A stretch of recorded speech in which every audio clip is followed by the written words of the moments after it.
In this episode of the podcast, we are talking to Spencer Boerup. Spencer is the founder of a company called MagnetMod, and in 2013, MagnetMod launched to, what I would say, no understatement, revolutionize the entire photography industry and the way photographers light their photographs. I'm very proud to call Spencer a friend, and in this episode, we're going to talk about a lot of stuff. I think you guys are going to find it very useful, very informative, but some of the things that I found most interesting was kind of the overall process for designing a product. How do you design that product? How do you see the customer's pain points, as well as how do you bring that product to market through manufacturing? We're also going to talk about pain points in growing a business and how it's easy to lose focus. All that, among many other things. You guys are going to love the episode. Let's go ahead and dive straight in. This is the TSS Podcast.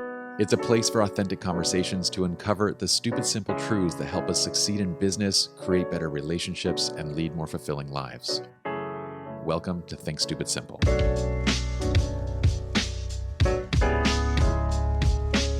We're live, and that means I have this ritual that I've been horrible with every single podcast.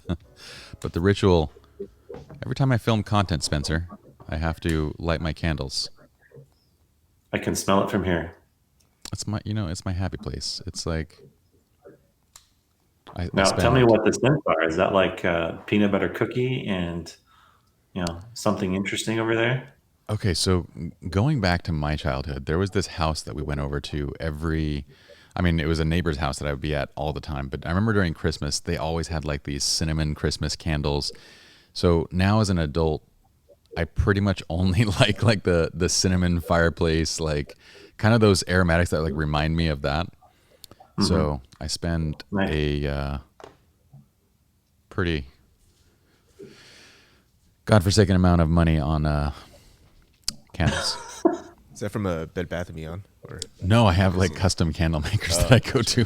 Like, it's kind of ridiculous.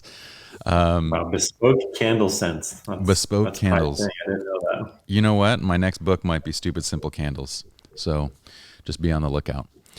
So Spencer, your achievements in the realm of business and photography are pretty dang significant, man. I mean, I gave you guys a little bit of an intro, and by you guys, I mean our listeners. I gave you a little intro onto who Spencer is, but MagMod as a company has had a massive impact on the photography industry, on lighting, on the way people work. It's been pretty crazy to see. And side note, if you guys hear Anthony chiming in from time to time, Anthony is on camera. Say hi, Anthony. Hello. That is Anthony's voice. So it is not some random person that's hacking our feed if you hear that voice talking. If it's not that voice and it's not Spencer and I, then it is a random hacker. But I'm curious what it's been like running your business in 2020. Because MagMod has a good number of team members, right? A good number of employees. How many do you guys have right now? Our team is about 13 people right now. We were previously bigger in 2019. Yeah. And we've certainly had our significant share of challenges. But I think it's been one of the best years for me because success in business or in life usually masks a lot of bad things. For sure. Bad things that you don't know are kind of just looming or underneath the surface. Not like bad things, but sometimes you don't pay attention. Well, I would say most of the time, whenever you become successful in anything, you rarely ever discover why you were successful. Mm-hmm. And until that success is, challenged significantly, that it kind of forces you to really look at the base foundation. Like, what am I standing on? What are the things that actually got me here? And becoming brutally honest with, okay, those things that we thought that were working didn't actually mean anything. Yeah. But these are the things that actually directly impact, future success or whatever it is we're doing. So it's been challenging, but I'm actually incredibly grateful for it because I've learned a tremendous amount about finance, about management, about governance, about goals, about purpose. That's a really big one for me that I'm still kind of working on. And it's been really stinking hard, but I wouldn't trade it for anything because of the lessons that I've learned from it. Yeah, it's been a sobering year to say the least, and the kind of, I mean, the tragedy of COVID aside, putting that piece aside, is this kind of reality of like, how do you get something to work during a recession? We actually founded our business during a recession, and it was interesting to be back in that position again now. But what you said, I find to be extremely accurate in the sense of like, I kind of think of you think of a successful business as a bucket that's holding water, right? And you're moving that water kind of back and forth from location to location, and you're filling it with water. Now, if you keep filling it with enough water, then like these holes in the bucket, they kind of just get unseen. Like, to me, like it's like you can lose quite a bit of water, but because you're constantly filling the bucket, your holes and leaks and all those different things that are going on, they kind of just get covered up by all the additional water that you're pouring in. And so you stop pouring in water and you start realizing really quickly, holy crap, we're actually losing quite a bit of water. And in the sense of a business, we're losing quite a bit of money. We got to figure out where these holes are, and we got to figure out, what are these things that are ineffective. So 2019, what is because I know you guys were basically, when did the company start? Was that 2013. 2013. End of 2013. 2013 to 2019, at least from the outside, it looked like you guys were just on the uphill of a roller coaster, just flying. So 2019, everything's going great. What is the team size at its max? I think the max was 24. 24. So it was a pretty big team. So 2020 hits, and you basically trim down to 50% staff. Like, you've went from 24 to 13. So I'm very curious if you can disclose what are some of these pieces that you felt like were core competencies that needed to stay, and what were the kind of the extras that kind of needed to go? I don't mean people. I mean duties. I mean responsibilities, not people. Okay, just relax. Yeah, I can't say I would call it extras. It was more because we started seeing the impact of COVID on our supply chain end of last year, beginning of this year, because a lot of our supply chain is in China, and that's basically where the bulk of where COVID really started. And so we started seeing slowdowns then. And we actually saw kind of in the accessories market kind of a recede in demand. I don't think that's the right word, but demand was kind of dwindling a little bit in December and January. And we spoke with other kind of product companies in the industry, and they were kind of seeing the same thing. Interesting.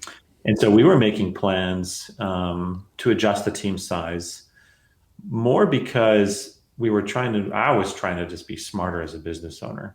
It's the temptation when you're uber successful is we're pouring so much water into this bucket that I need a bigger bucket. Yeah. Don't worry. It was more like, I understand that the hull of the ship is leaking. Yeah. And there's probably several of them, but right now there's so much water coming into the bucket. Let's just try and build the bucket bigger. And our product roadmap was such that, okay, we're going to need a larger staff to support, a larger operation with more SKUs and more development. Yeah. And it took me years to really identify that we weren't a marketing company. We were a product company. And that's really how I started. Like, I've always been a product type of person. Even before MagMod, I had several different products that I had done in the photo industry that were mildly successful for a solo kind of operation like me. And I was always thinking about, what is the next product? What's the next product? Let's focus there.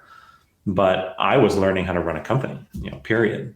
As a photographer, I started my business in 2006. I went full time in 2008, right before the recession hit. And I grew it every single year up until 2013, when I realized I want to start a product company.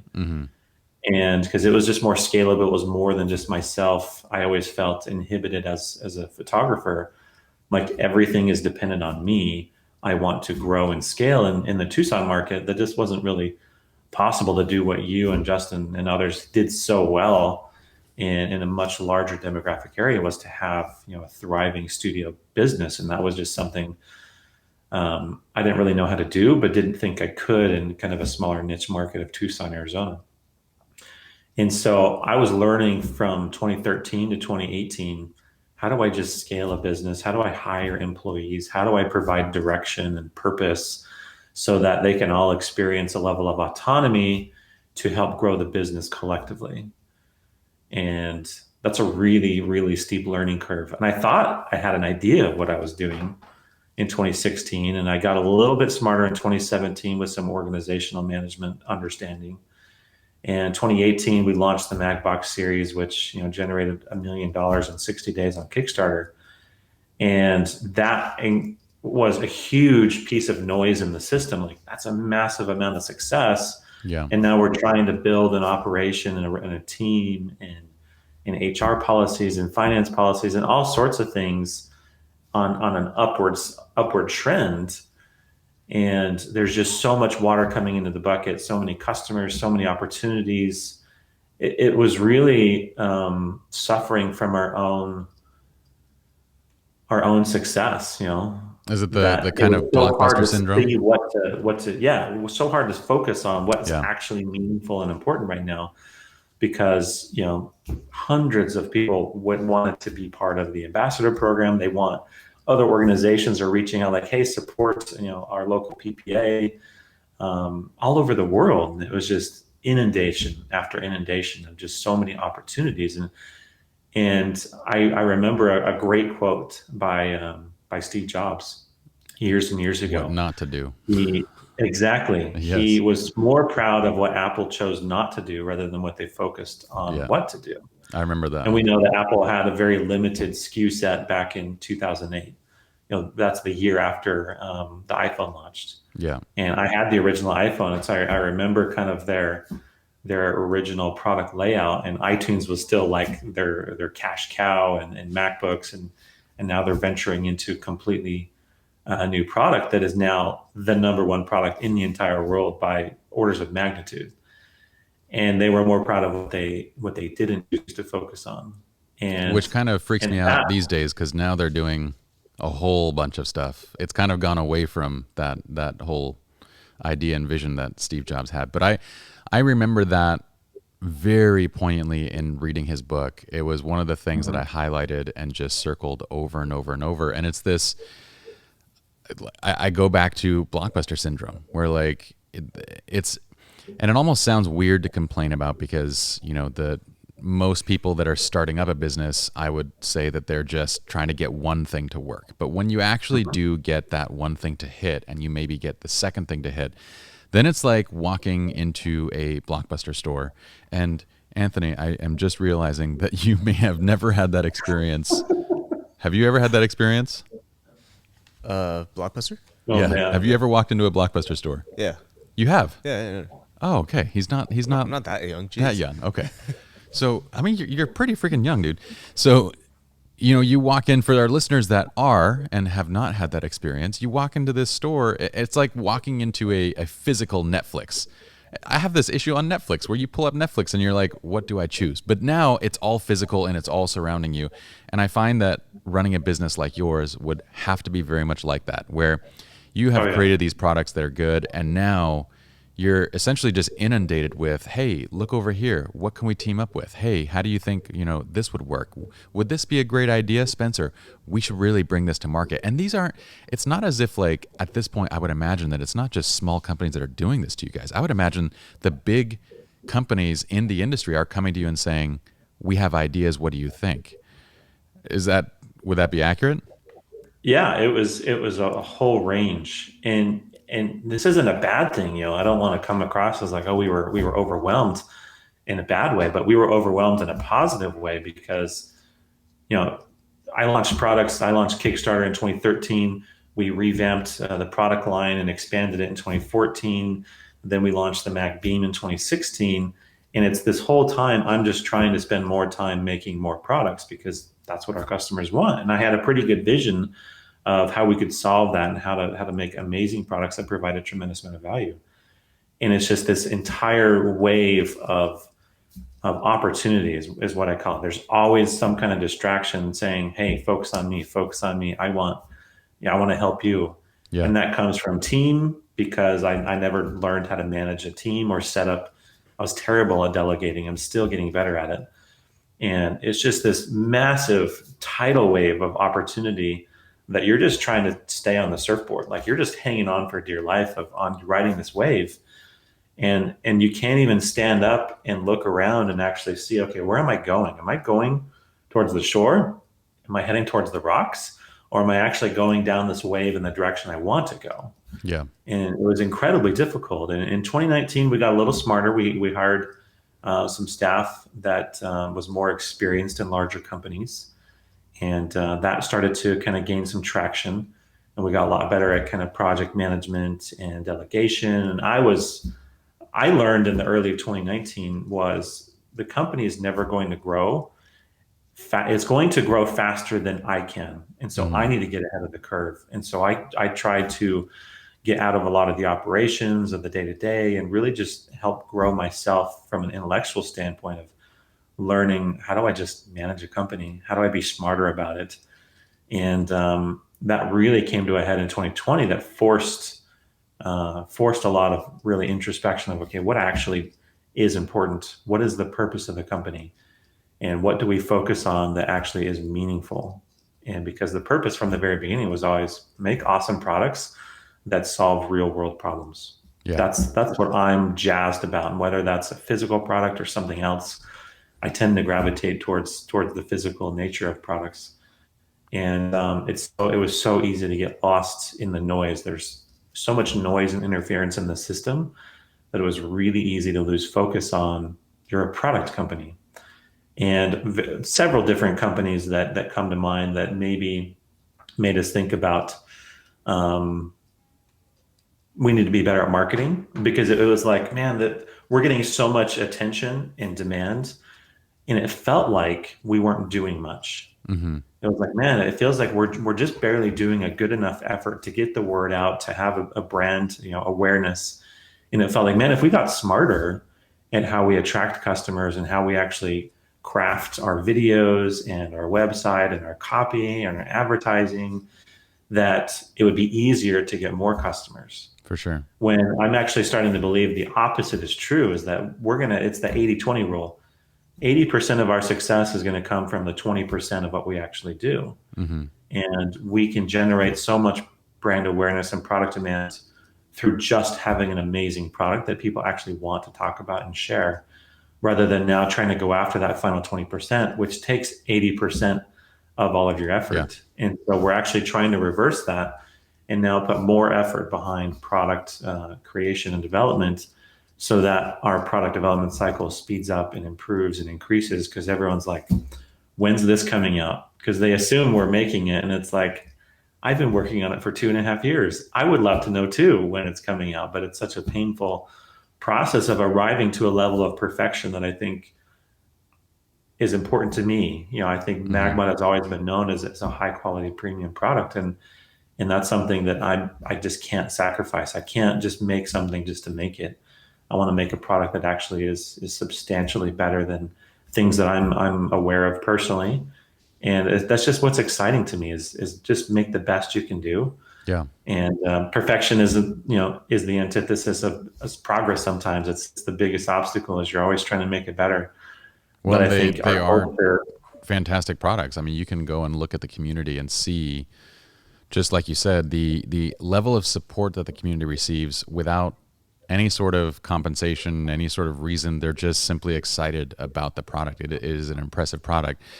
Now, I'm going into your 80-20 analogy. I love that analogy and how many areas that applies to in life and in business and everything. But I would imagine when you first started MagMod, 80% of your time was actually going into product development. Like, you were actually spending that time in product development.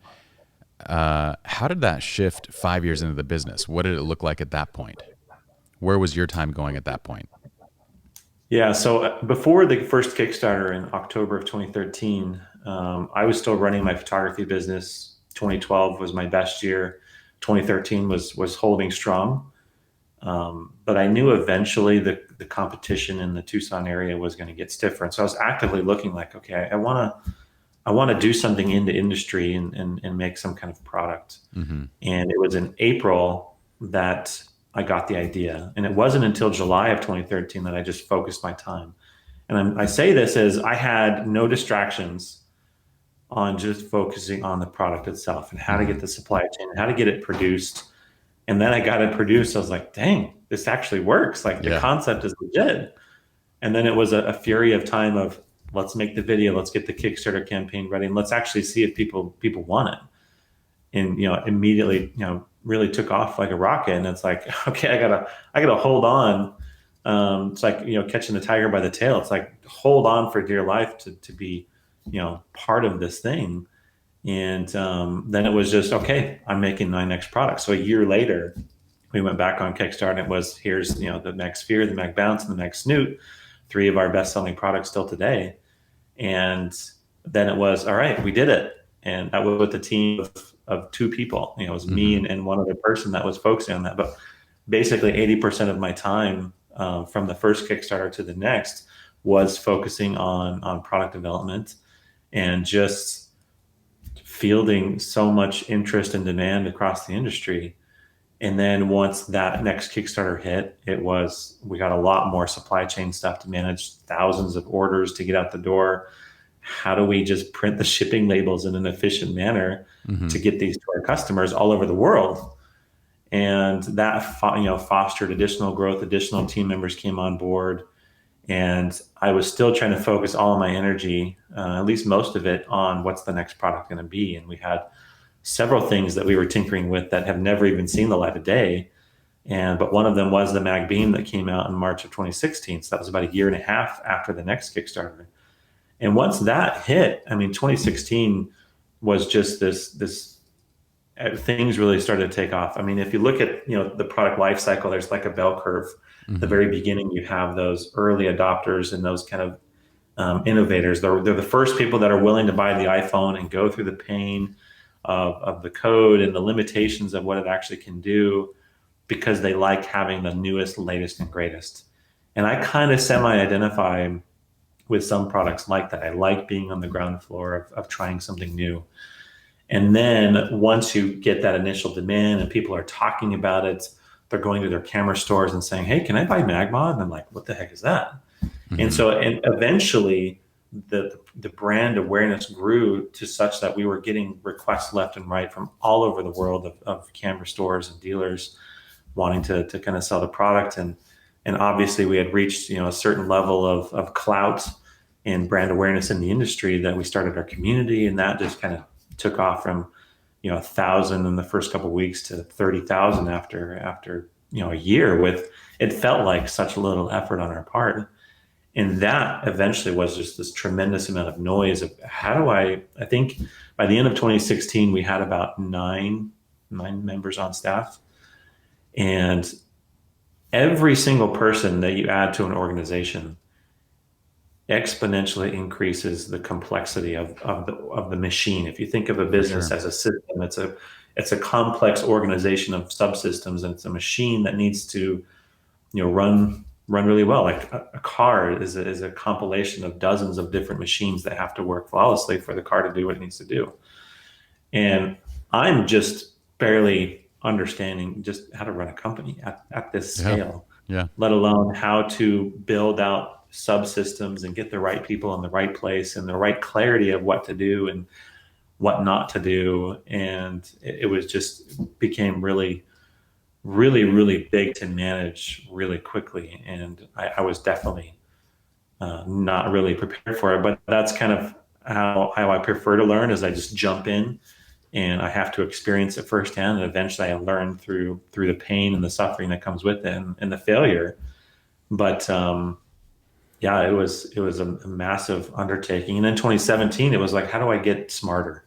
I'm focusing so much of my time and energy, and all of us are just trying to keep going. And I'm realizing I'm not spending enough time in product development. And it was in 2016, actually 2015, now that I think of it, that we started thinking about hiring additional engineering and designers to help me just get out of my head the vision for the MagBox product line, which was one, a great, fast, easy, awesome softbox, but then a support system that also makes using speedlights and studio strobes equally easy. And putting a flash on a stand was something incredibly painful with all the different hot shoe adapters, physically and figuratively. Yeah. And I was like, I've got this vision. I want to make this really easy, comfortable, fast. And that was really difficult. Spent a lot more money developing and creating it than I had originally planned, and about a year and a half longer than I had hoped for. And so we were starting this in the early 2016, and it wasn't until the middle of 2018 that it was finally ready. And this was after failures in supply chain in China, of not working with the right manufacturing partners, and then having to restart it, and then tweaking things after you realize it needs to be stronger in the specific area. I'm not an engineer. I'm not a trained designer by any means. I'm really stubborn, and I have a vision for something, and it's like, no, it needs to be better in this way because the product needs to be good.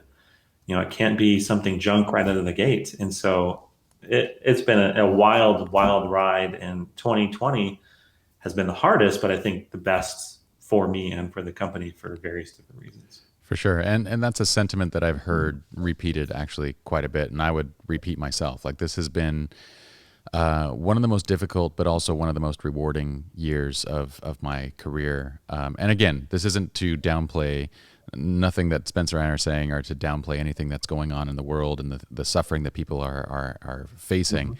It's more so that, when you are thrown such tremendous challenges, overcoming those challenges, it honestly reminds me, I told Justin and Chris kind of when this all began back in April, I said, this feels like we're back in our startup years again. I said, it feels like we have, one side of our business essentially was just shut down. The other side, we're trying to figure out how do we run a more effective and more profitable machine to keep supporting the other side of our business.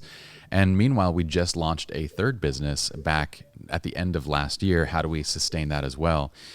So I wrote them and I said, this very much feels like a startup year, and it kind of excites me in that way. Like, there's this weird, I think as an entrepreneur, you have to have this weird desire to kind of throw yourself into kind of stupid challenges. Like, it's kind of like, it reminds me of, I don't know if you follow like David Goggins, or do you know David Goggins? I watch a lot of his videos. Okay. He's awesome. So David has this ridiculous, I want to say this ridiculous need to just torture himself, but he does it physically, right? And I think entrepreneurs have that in a different way. They have this need to see a product, to see a service, to see something come into fruition, and they're willing to go through hell to do it. And so there's a couple things that you touched on that I want to go back to. I'm jotting down notes every now and then because I'm like, I really want to talk about that.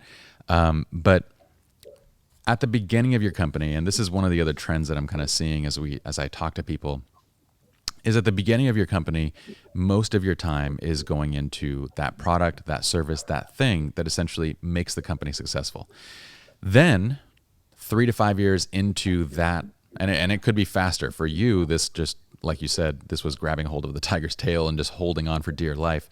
Depending on how fast things ramp up, within a year to 5 years, your job and your role as the creator of the company has now shifted to that of a facilitator, a producer in Hollywood terms, where you're kind of putting the pieces together, but the actual directing, the actual, the nuts and bolts of lighting and all the things that are being done are now handed off to other people.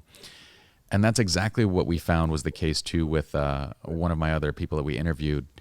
Clark Stacy is the founder of WildWorks. WildWorks has several different video games that they design, one of which has over 100 million players. Now, he was on the ground level game design when they founded the company. So he's a co-founder of this company, and he was ground level at that point. And I'm like, what does your job look like now? And he's like, meetings, recruiting engineers, recruiting game designers, going and pitching investors, getting funding, basically putting all the pieces in place. And I'm like, so you're essentially a producer. So at this point, are you trying to claw back that design role? Or like you mentioned, are you Because it would make sense to me that you basically bring in talented designers and engineers so that you can quickly tell them, this is what's my vision. Go make this thing. Is that kind of how your design process looks like now? To some degree, yeah. That producer role I call kind of an integrator, in that it's integrating the various subsystems so that they all are talking to each other, and that there's a clear process, a clear way of communication, and that there's clear outputs. Like, here's what they're designed to do. And I didn't really learn that. I'm still learning it, but I have a great team that's helping on the integration side because that's not my forte. And I had to learn, here's the things that I do really, really well. And here's the things that I kind of suck at. Yeah. And I need other people that are really good at those things that I suck at for this to actually work out. And so product development, kind of leading it as a team, as a system, as a process, we didn't figure that out really well until earlier this year. And so it was me, I had one other person on staff, and we had been working with a third-party engineering team that has a team of designers and engineers, and they were kind of the ones taking the physical ideas. We would try and write down, here's what we want it to do, here's the major things we need it to accomplish, and let's work together. And we had a great relationship, or we have a great relationship and a great cadence of communication, but it was just kind of spotty. And then I put a team member we hired in 2019 in charge of kind of leading the direction and more the process. And so he actually took time to clarify the other person on staff that has been helping for several years now. What are they good at? What am I good at? What is my contribution to the process? And he's really great at kind of, he's a developer and a coder by trade. And now he's brought a serious amount of order and process to how do we just go week to week, day to day on working through these things, and where do we communicate it, and where do we store it and organize it? And it is just night and day, completely different than where we were a year ago. And so my role in the process really now is kind of as a product manager. And a product manager, in my understanding, is really kind of the CEO of the product. And because they know the ins and outs of why the product is the way it is and why it does the things it needs to do, because they have a deep customer empathy about what the customer is actually looking for in the product. Like, what problem is it going to solve, and why does it need to do the functions it needs to do? So that's kind of my role, is really guiding. It needs to do this. Here's the must-haves, and here's the should-haves of the product, because you can't accomplish everything in designing the product. And I'm kind of guiding whether or not we go specific directions. And so once we kind of create like a product brief, we kind of write down, here's everything it needs to do, and why it needs to do that. And then we can now work with the designer, and they can kind of start that initial first rough draft. Like, these are sketches, and I'll review them, and we'll be as a team kind of brainstorming and say, I think this is the right direction. Let's keep going down this rabbit hole. And it's iteration after iteration after iteration. And then once we get an actual virtual design kind of drawing, we're like, this actually looks really, really good. We have high hopes that if we create it in physical form, like a prototype, it'll do what we need it to do. And then we start prototyping, and it's iteration after iteration, tweaking. And I'm really more on that review side of it now. Got it. So I do get in there. I do interact with the prototypes, and I do give direction to the designers as we need to tweak it in this way. And I think I have a knack for the tangible world. I call it mechanical aptitude. Some people, when their car breaks down, they're like, I'm just going to call someone, take it to the shop, and they're going to fix it. Whereas I'm the kind of guy that's like, I'm going to look under the hood and try and discover, why is it not working? And I think that runs really well when it comes to the creation of physical products. Is I need to have a deep understanding of why we couldn't accomplish something. Like, what is the physical or the physics behind why we can't do this? Or what is the material limitation of this kind of plastic or this type of alloy? And why can't we do that? And it's understanding how it's built to eventually get to, okay, here's the best product we can make under these circumstances, these limitations of the real world, and producing it.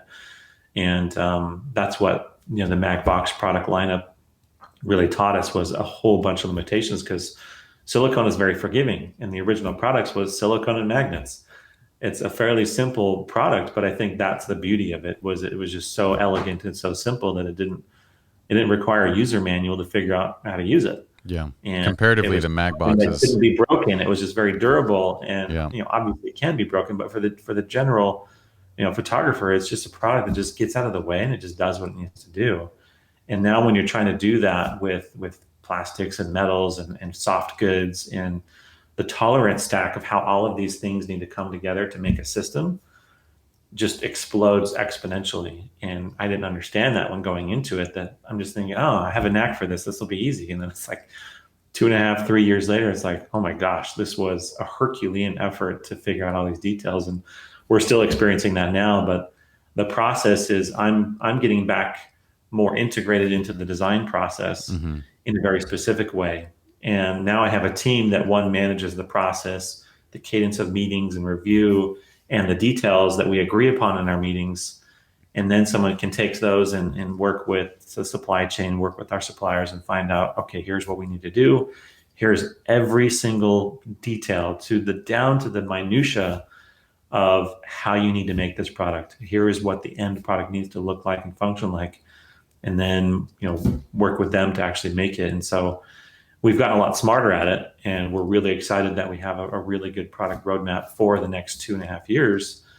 And now it's just a matter of, can we hit our deadlines, and how do we accelerate the process and simplify it so we can do what we actually want to do to become the product company that we used to be, that became clouded by our success. And we thought we could be better at just being better at marketing, when for the most part, the product kind of sells itself.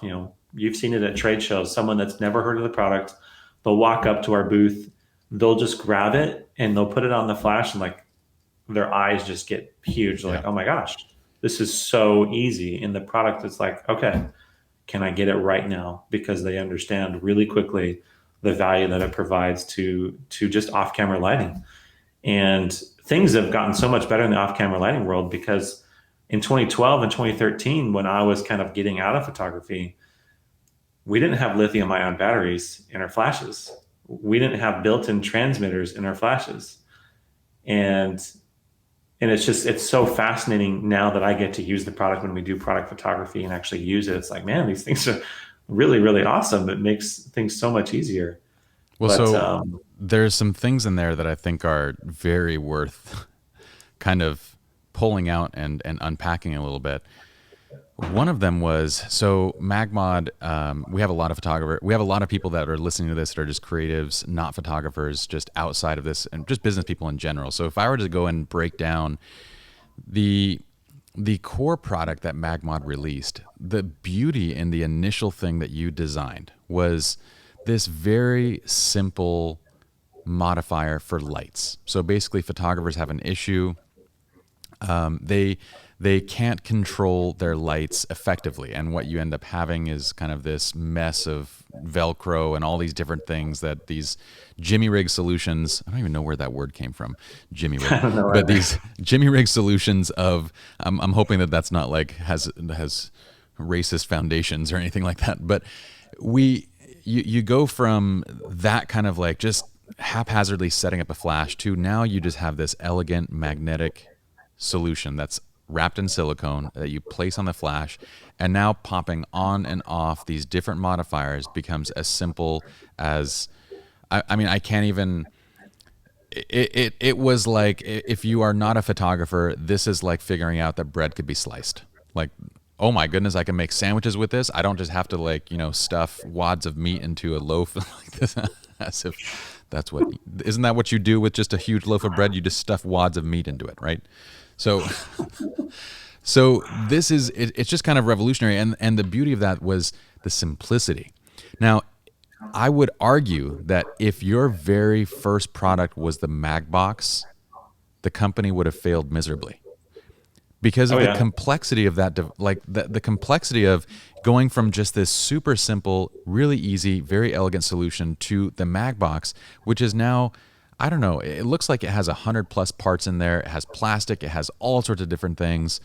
It's a very complicated, from someone having a little bit of a background in production and in making things in a factory, I look at the MagBox and I go, holy crap, that is not an easy product to make. And it's made very well. Would you agree with that assessment? Totally. And that was my naivety in going into creating the system, which was, how do we take the elegance of the core MagMod product line, which was making everything fast and easy to modify your light? And now, how do I take that into the larger light modifier system? Mm-hmm. How do I make that fast, easy, and very elegant where you don't have to think about it? And the naivety was, oh yeah, we can do it. That'll be easy. But like you said, it's infinitely more complex than the core product line, because it's various different types of materials. And something that I had to learn was to the tolerance stack. Mm-hmm. When you have various different parts that now need to work in a very tight manner, in conjunction with each other. But when you make them, they're not always perfect. Yep. And you have to design and produce in such a level of perfection to make sure it actually works and delivers the elegance that you actually designed it to deliver, becomes incredibly complex. So this was, we have a great design, but then actually making it in physical form in a prototyping world was a challenge. And so we had to do multiple rounds, dozens, and I don't even know how many, probably 30 or 40 different rounds with the Mag shoe. And then you go and say, all right, it's working. Now, how do I make it at scale? Yeah. And then you take it to the manufacturer and they make their first version and it's close. But now you're looking at like points, fractions of a millimeter you need to adjust in some of these things to make the tolerance stack one universal across all the thousands of different parts that you'll eventually make. And it definitely became far more complicated than I had ever imagined. And expensive. I've learned a great deal from it too. For sure. So in engineering and product design, again, because my father is an engineer and I have a tiny shred of a background in this, I'm not a smart person. Please do not take this for, and Spencer, you'll correct me if I'm wrong, but these tolerances, from what I understand, you're essentially designing, let's say we're just going to simplify this down to two parts. And one part is a cylinder. The other part is the piston that goes inside of this cylinder. And each of those have to be produced within a certain tolerance. So the cylinder has to be a certain size and the piston has to be a certain size for them to fit and to actually operate within each other.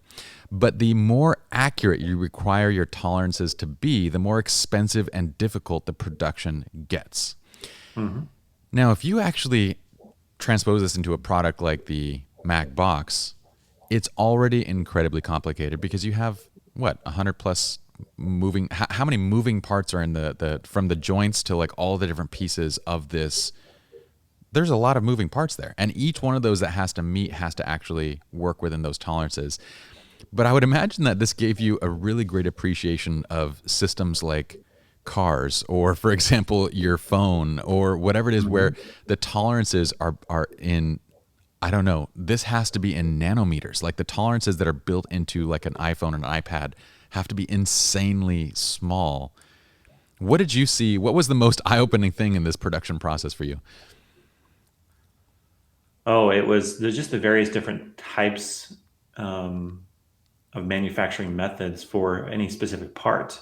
Mm-hmm. And if you want to slightly change the material, that actually has second order consequences that you don't quite understand at the time. You're like, oh yeah, let's just change it to this material. And it's like, well, you can't really do that. You have to use a different machine. And if you have to change the alloy, the price goes up. And it's like you said, it becomes more expensive to make, not because the product and the material is necessarily more expensive. Sometimes the different material requires, 10, 15% increase in the costs, but the failure rate that comes off of the machine, it's like, oh, this doesn't fit within the 1 millimeter tolerance, you throw it out. Yep. And that has to be factored into your production cost. And you have to pay for all of that anyway. And so the cost goes up because your failure rate increases. And to get to the core quality parts, it's now 1 out of 10 that's a failure. Whereas with silicone, it's very forgiving. It's 1 out of 1,000. Eventually has a failure from the manufacturer, and so that's what allows you to drive the cost down. It's not necessarily that the product or the material is inherently 3 times the price, but it's that failure process. And we don't have the benefit like Apple does of, we want to make this and we can build the machine to make it. And we have the technology to make it as sophisticated as possible to make 100 million of these things over the next 2 years, because that's their scale and they can do that. Whereas we're like, we'd like to order, 2,000 of these things. And you're limited by what's actually being able to be produced and how you can actually communicate it to a supplier that, that the communication side of it just brings whole new challenges in and of itself. And the culture that, a lot of factories in China, that's like, I can make this cheaper for you. Let's do this. And it's like, that's not what I told you. Make it exactly this way. And they're like, well, that's more complicated and it's going to make it more expensive. It's like, I understand that, but it needs to be this way because this is really important to the entire system. And so even just overcoming that that obstacle is frustrating, but is a reality. And so you have to kind of game your approach in a specific way to get what it is you're looking for. And all sorts of just fun, interesting things when you go to actually make products. I'm realizing, my friend, that I think I could talk to you forever. So this is fantastic. We're going to do more of these if you're willing.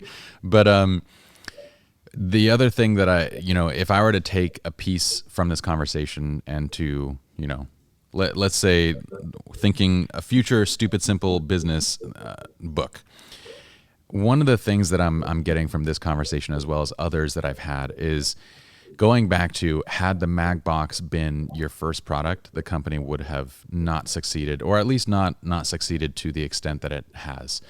100% agree.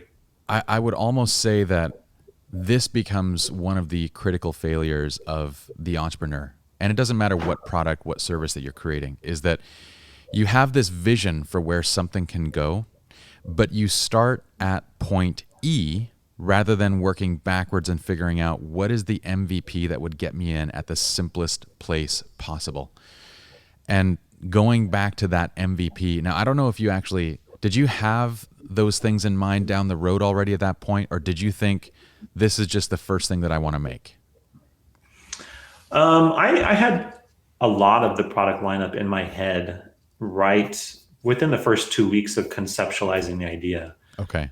But I knew, it's like, okay, I don't have unlimited funds. I was investing my own money into a product that may never even be successful. And it was, okay, what is the core functionality that I want? And so I felt like I had a good understanding of what photographers want. I had been in the industry doing full-time photography for 6 or 7 years at that point.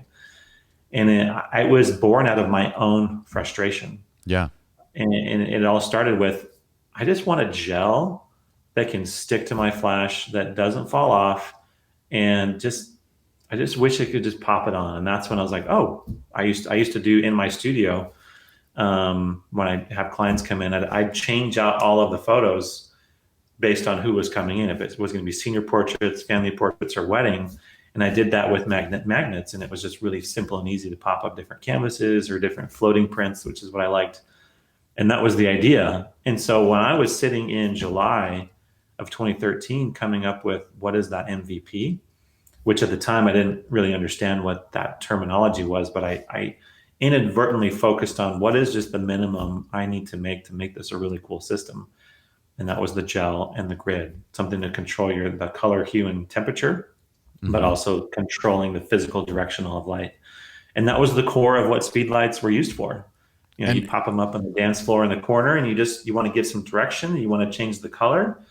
But for most of the portrait session, you were using big soft boxes. Like, I just need these small speed lights. Yeah. Just become uber simple, and I can direct them and change them really, really simply.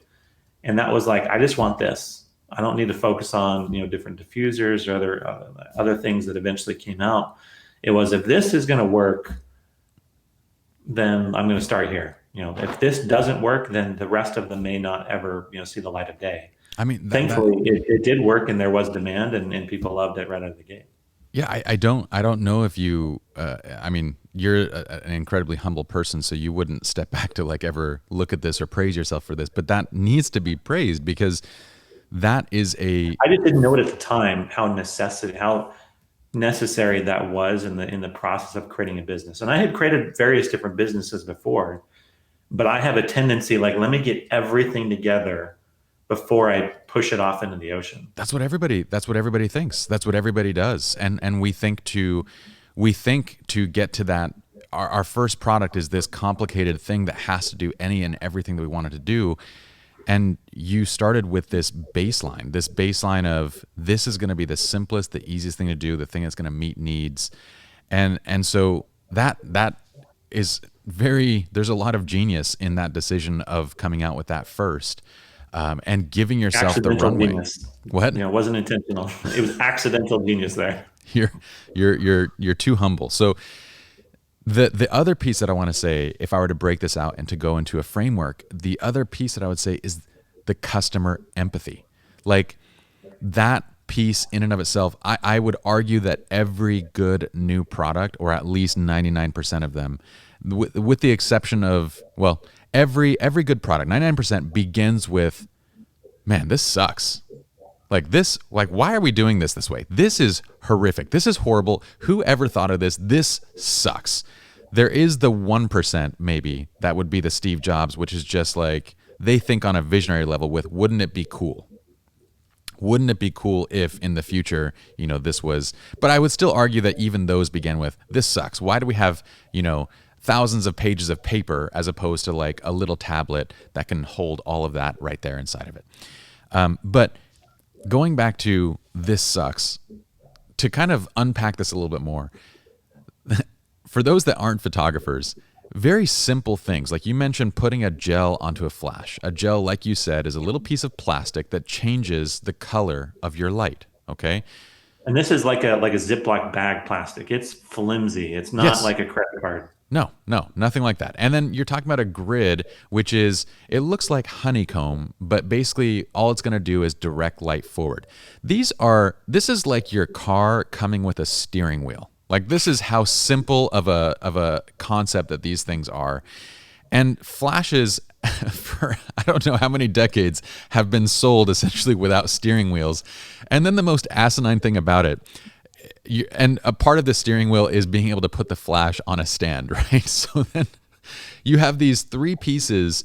Like, how do you put a flash onto a stand that are absolutely critical to the usage of, let's see, put the light onto a stand, cover it with something, change its color. Like, this is having headlights, a steering wheel, and blinkers so you can turn on your car.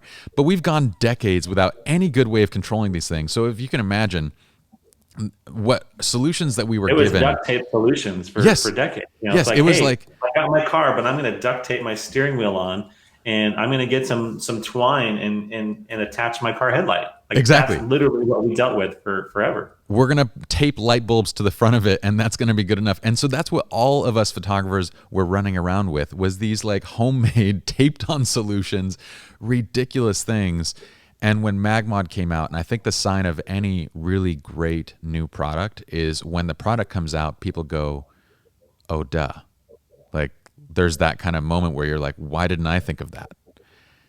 Would you not say that, like, every good product is like... I've heard that thousands of times. I go to trade shows, I'm like, man, every time I look at it, and it's like, I got lucky, and I was too stubborn to let the idea out of my head. It was like, no, this is something that I would want. And the first people I even pitched it to, some of my close friends in the industry, and you and I didn't know each other at the time. It was just like, I hope you make that because I want it. Yeah. And I was like, okay, I think I'm onto something. This isn't just me, in my own personal preferences of how to use equipment. It felt like, okay, I think I'm onto something. And that's why I eventually kept pursuing it, because I wanted it. And everyone was like, I hope you make that because it sounds brilliant from the concept. But even just the idea of it, if you had a friend telling you about MagMod, they're like, oh, that sounds really cool. But then when you actually use it, you're like, oh my gosh, I couldn't have imagined something simpler and easier to use than just fancy lampshades that now actually do what I want them to do. Because that's essentially what modifiers are to a flash for those non-photographers. Is imagine you had a light dangling in your office that was just a bare light bulb. Yeah. And if you wanted to change the way it looked or how it dispersed the light across the room, you're literally taping things on or Velcroing things on. And now you could walk up and say, boom, I want the light different in my room, and just swap them out. And the modularity of the whole system just made that incredibly, incredibly fast, that it was just, wow, I've been living in the dark ages for so long, because this completely simplified everything that I've ever needed to do with my light in my room. 100%. And Anthony, while we're talking about it, why don't you pull up the website so we can actually kind of, the audience can kind of see the product that we're talking about. Oh, there's my friend Jared. So, okay. That piece that you're describing, I think is absolutely so critical. This, you labeled it as customer empathy, and I can't think of a better term. I hope that you coined that term. If not, whoever did come up with that is awesome. But I would imagine that customer empathy. So first, I would argue that has to be present in every great product. So you're the person that is feeling the pain of something that other people are feeling, and therefore you design a product. I would also argue that that's the piece that ends up getting lost in the growth of a company. So in the growth of a company, as you get removed from these different steps of the process, you're the person that is empathetic to the product when you first design it.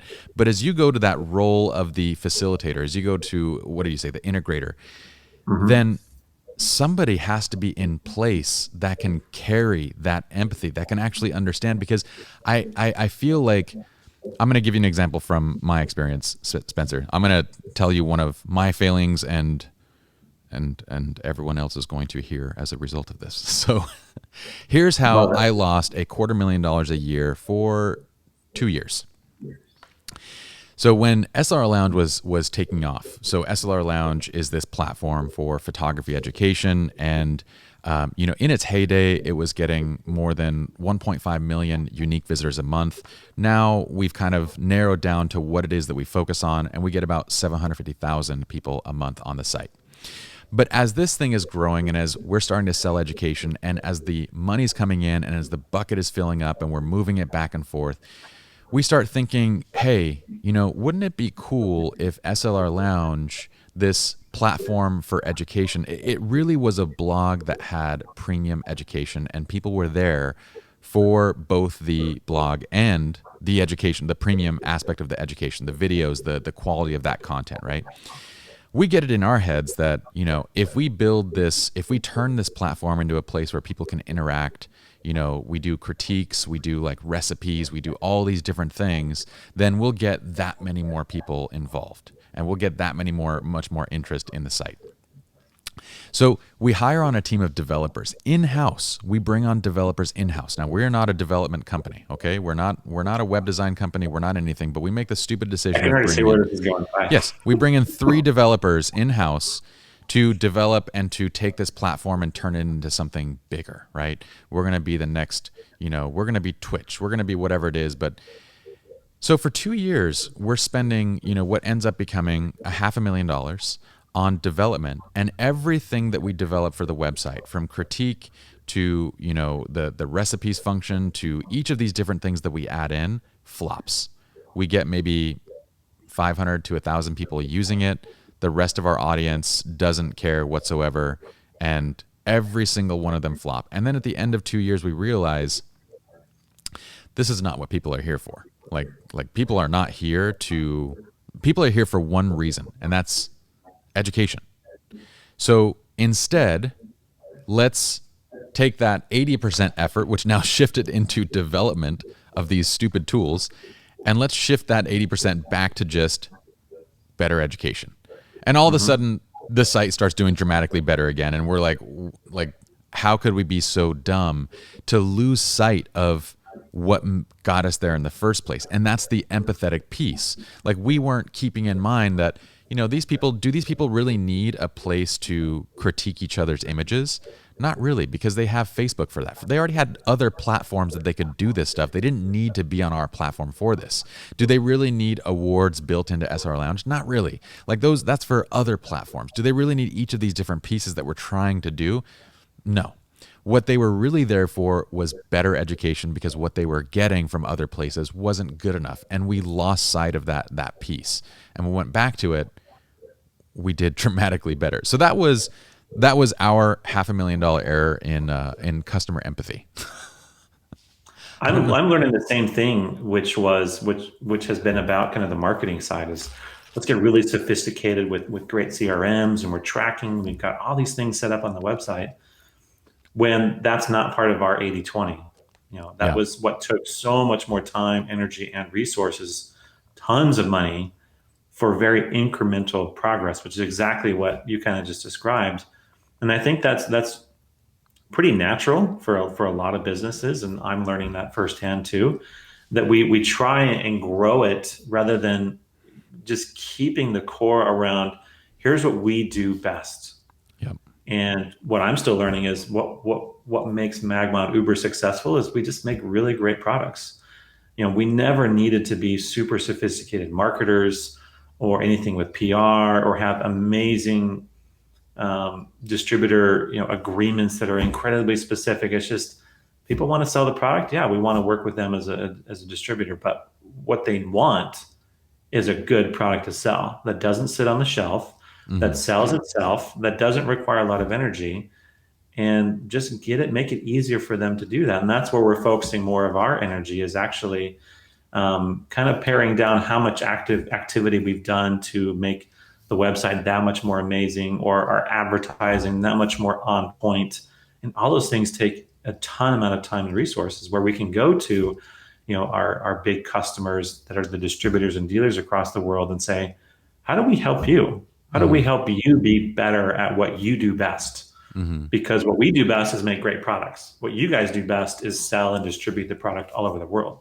We'll never, ever be as good as B&H at getting a product to a customer, period. Sure. That was really easy when we had our small, silicone modifiers that could fit in a basic padded envelope, and it was a flat rate. We can get it to anywhere in the country for 2 days for like $6 or $7. It was really easy for us to do. And now that's really difficult with much larger products and in a larger assortment of products.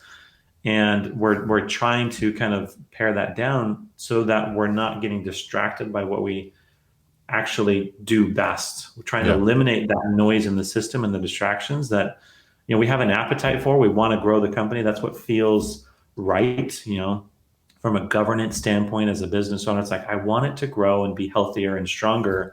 And we start thinking of ways, and we lose sight of, well, this is what I want as a customer. I don't necessarily want or need that. What I want is actually for you to be better at what you do best, which is make your products a little bit better.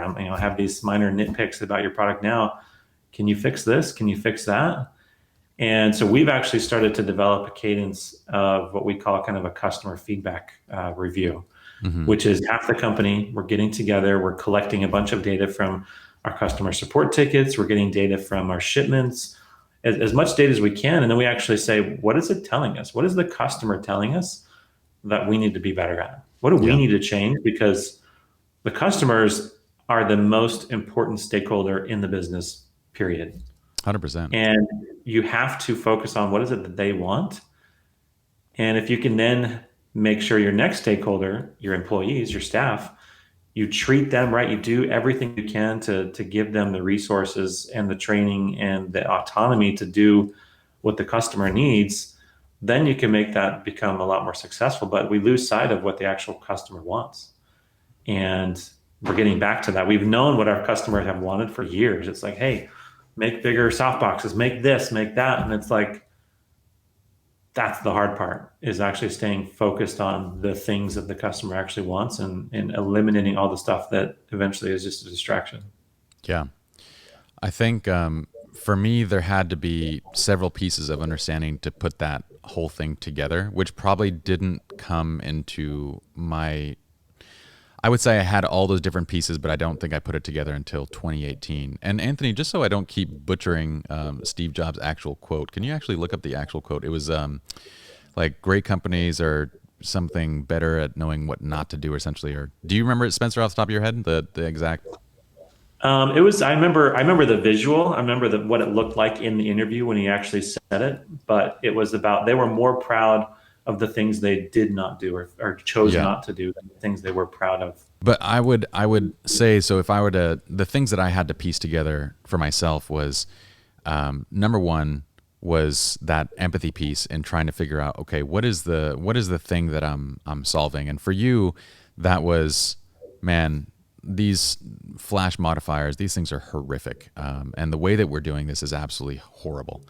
And then you go into, I would say, holding on to that empathy as the company is then successful, so that you can, because the next piece of this is knowing what to say no to.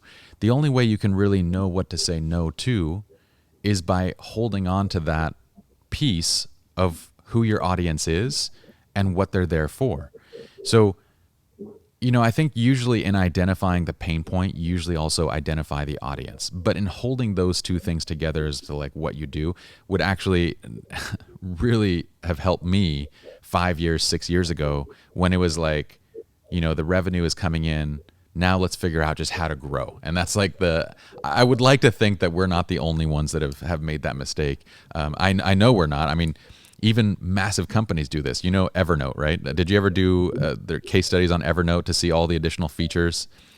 So Evernote, over years, we all came to know and came to use Evernote as that place to like take notes and to have those notes available on any device. Really, that's really the core competency of the app. That's what everybody used the app for. Well, Evernote does all these insane things now. I mean, ridiculous things. Okay, so.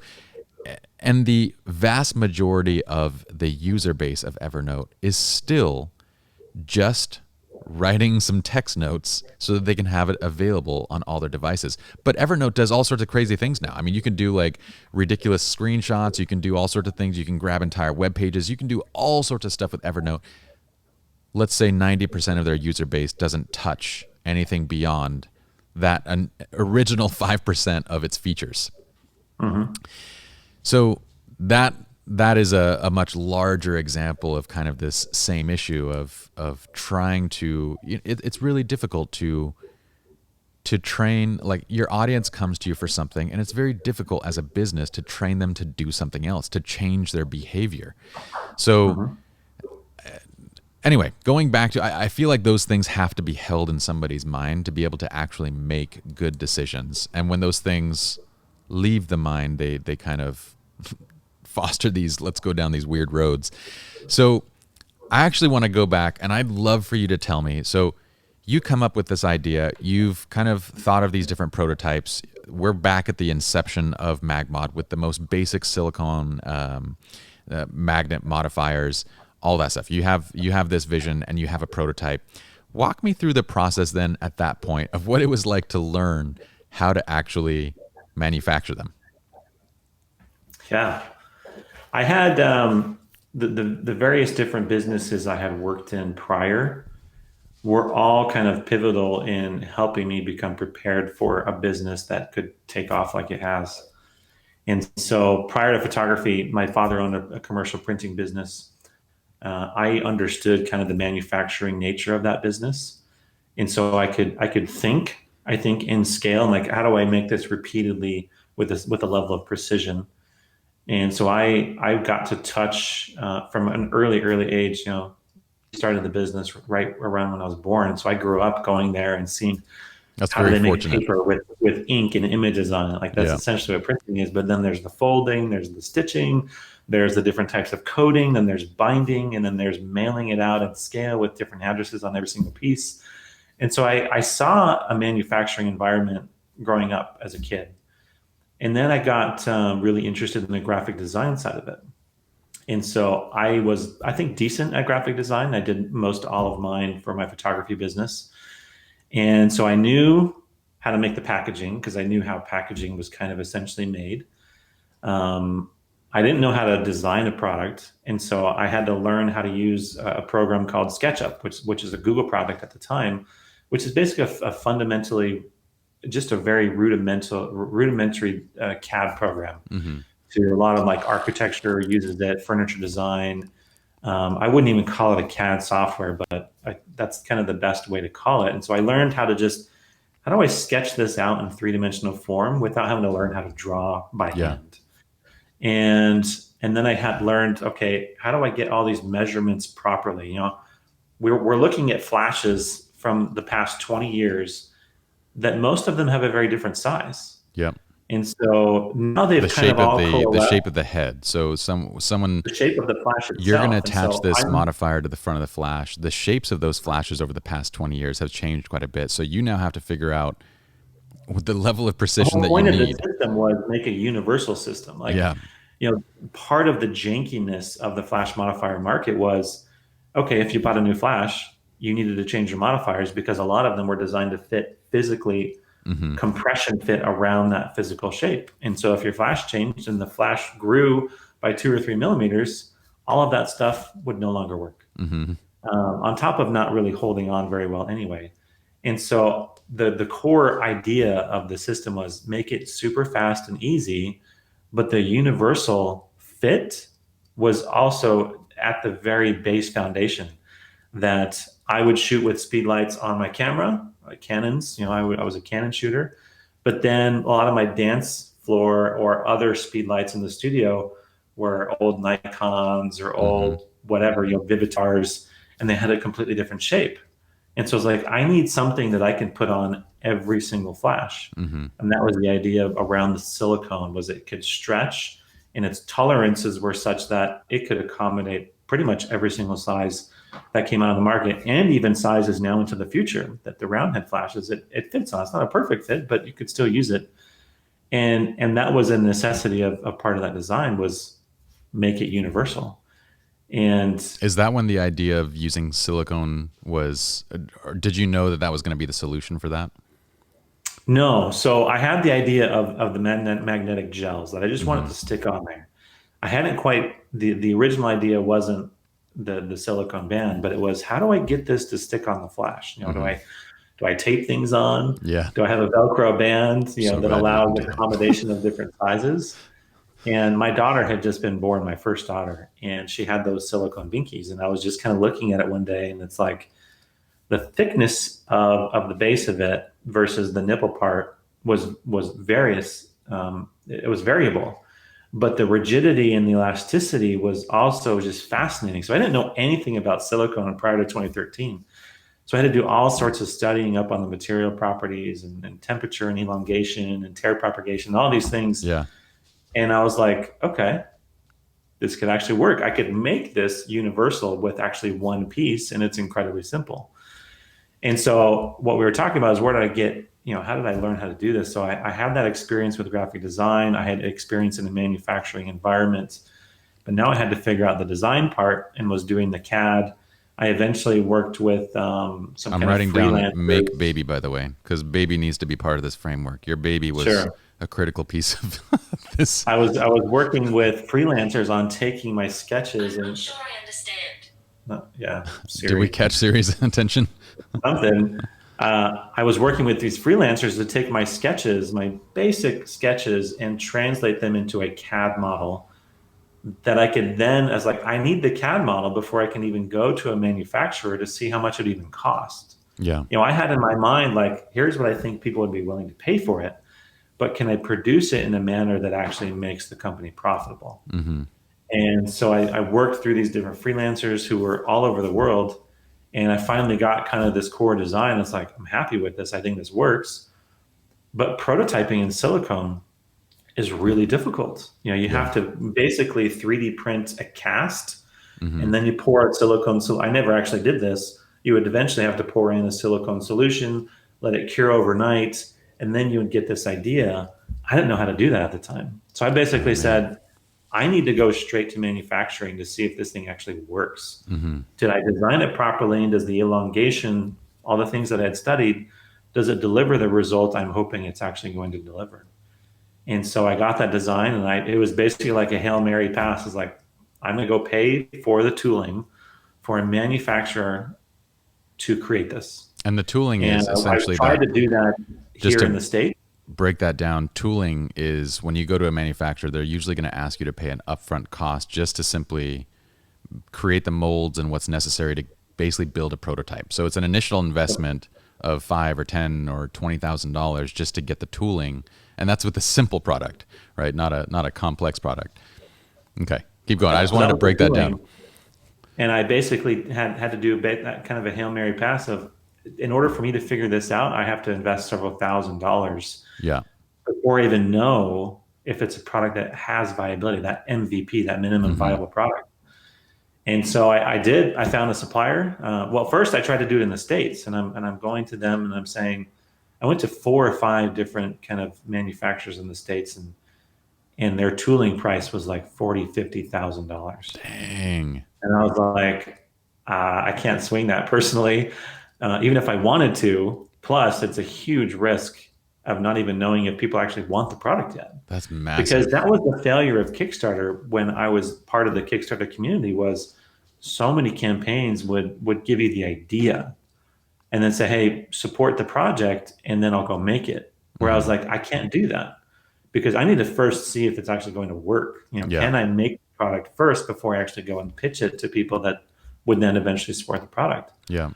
And I was like, all right, making this in the States is going to be so cost prohibitive. I'd have to sell this kit of components for hundreds of dollars to make it fund future development of additional products that I would like to make.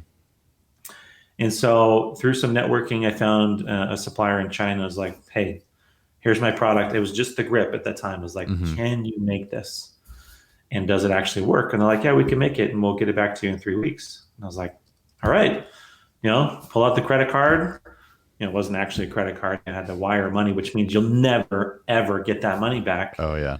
And it was that trust of, did I find the right supplier? Can they actually make this?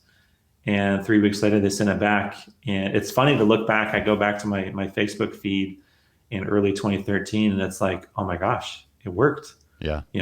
The first try of getting the design was relatively successful. It was almost spot on. I had to do another tool to overcome some of the design limitations of the first version, but for the most part, it worked. And I was like, sweet, what do I do now? Like, people actually want this. And so I was able to do the gels and the grid with 3D prints here locally, was able to optimize that design. And I'm figuring this out as I go. Yeah. I had to figure out 3D printing and how to do CAD designs and all that kind of stuff.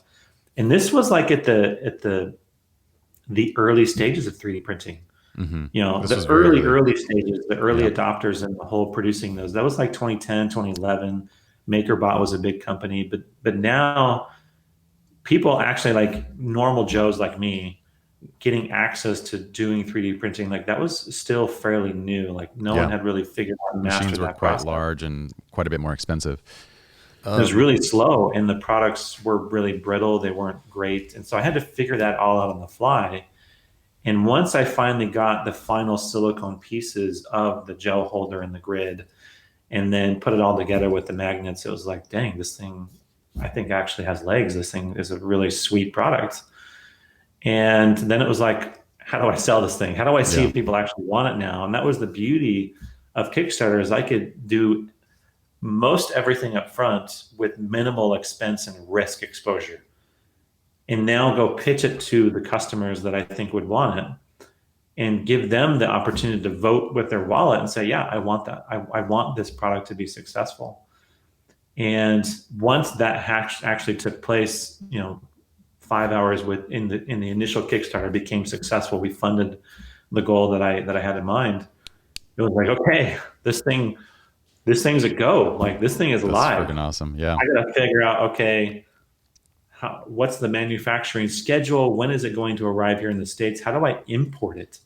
What is that process of getting bonds and insurance on transferring something over here, and the customs and the duties? On top of that, you have packaging, right? You got to do packaging.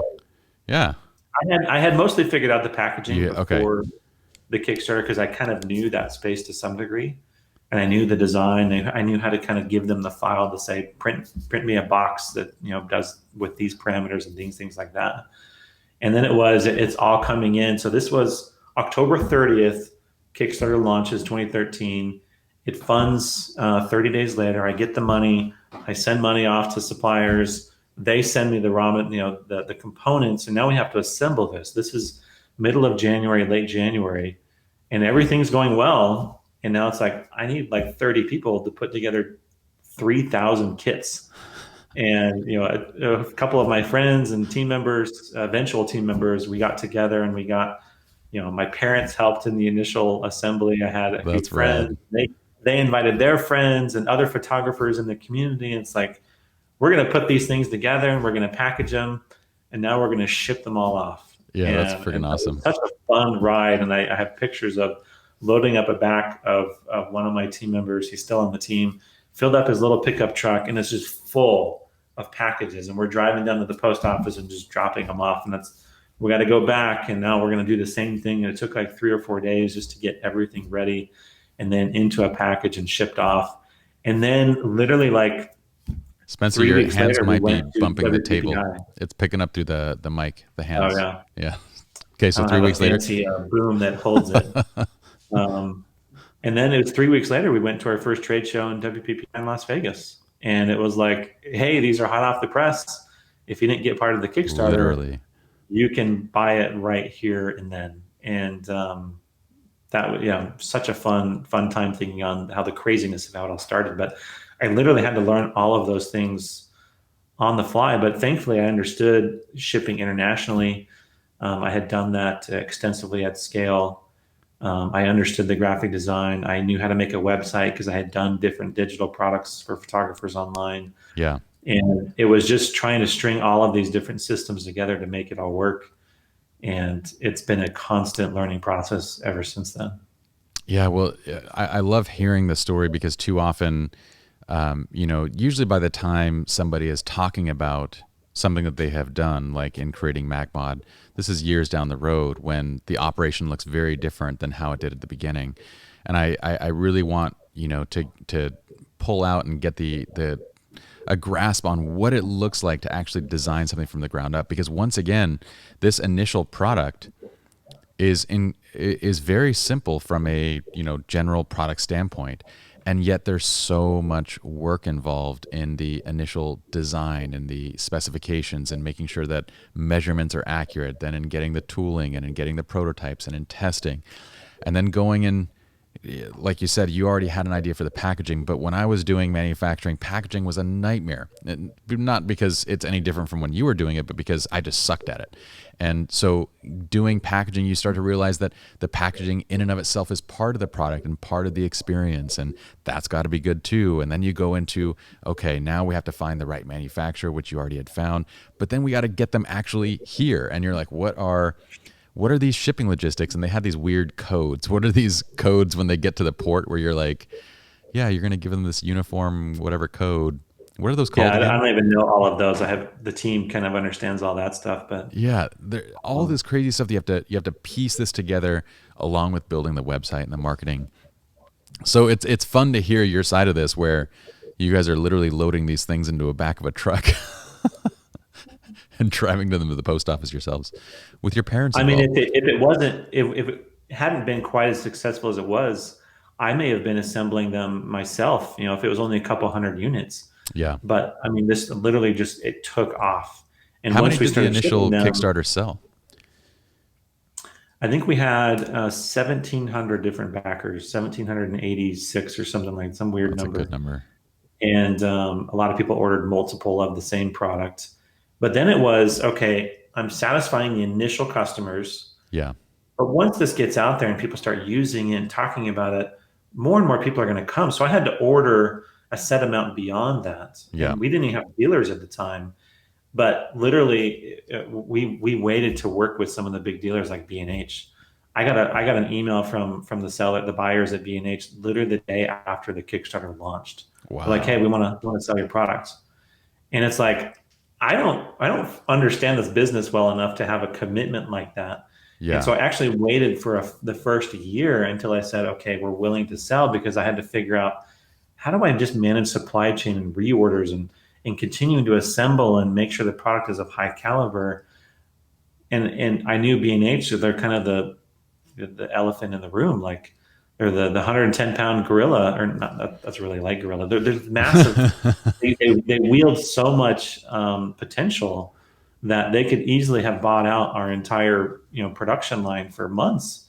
And it's like, no, I need to figure out how to do this right before I start working with much bigger customers that are going to now distribute it across the world. And I think that was a good call on my end. That was just my gut feeling of wait before you get too successful to figure out just the base foundation of just producing this thing and getting it to your customers before now you have a completely different customer, which is ordering thousands at a time. And that's a pallet load of stuff that you ship across the country. And it introduces a lot more complexity than you realize. And so I intentionally That's another waited to do genius that. move. I mean, that's another very, I don't think most people, I know if I was in that position, I wouldn't have had the foresight to say, you know, we better wait on this. You know, it would have been, let's figure out how to make this thing work right now. But I think that is a very smart move when you're figuring out the supply I knew chain. nothing about wholesale trade, Yeah. period. That was something I never even knew. And it was like, I need to kind of tread lightly before I jump into something that I just know nothing about, because there's serious risks. And just basic reading that I understood from other people that have been doing it, that it just changes the business to some degree when you make a big decision like that. So I was very grateful. I was kind of treading lightly in that direction until I felt like, okay, the product has legs. Like this is growing and growing, and it wasn't just a couple hundred people at the very beginning, and after that, no one else had a demand for it. It would have been foolish to say, yeah, I want to work with these suppliers and distributors, and then they can't sell it because the demand has been soaked up by the initial kind of Kickstarter launch. And so it was intentional, but more out of fear of screwing something up. I was like, I don't know what I'm doing yet, but I'm going to just try and progress incrementally in a way that I know how to do those things. And I didn't know how to do it at the time. Yeah. Well, still Figuring it out. I mean, it's always, you know, a growing process, but for listeners, B&H is one of the largest electronics, photography, lighting, like they do everything from consumer electronics to everything, but they're one of the largest distributors, I think, in the world. Like, but they primarily are based out of New York. That's massive. Like that would be like essentially Costco calling up and being like, okay, we really like this. Now get us 100,000 units to put all over the place. Yep. So very, very smart decision in waiting on that. And I think it puts you in a very different position a year down the road in terms of negotiating the actual wholesale pricing when this product is doing well and is successful and all those different things. So tell me, because I know this from, so I have I will say it's I'm just going to say it's a failed product company. We did bags, and we used to make photography bags, and we only did it for a few years. You know, some might say it was moderately successful, as in that it made some money. It was profitable, but I consider it a failure considering all the other things that I could have done with my time would have generated significantly more revenue than what that did.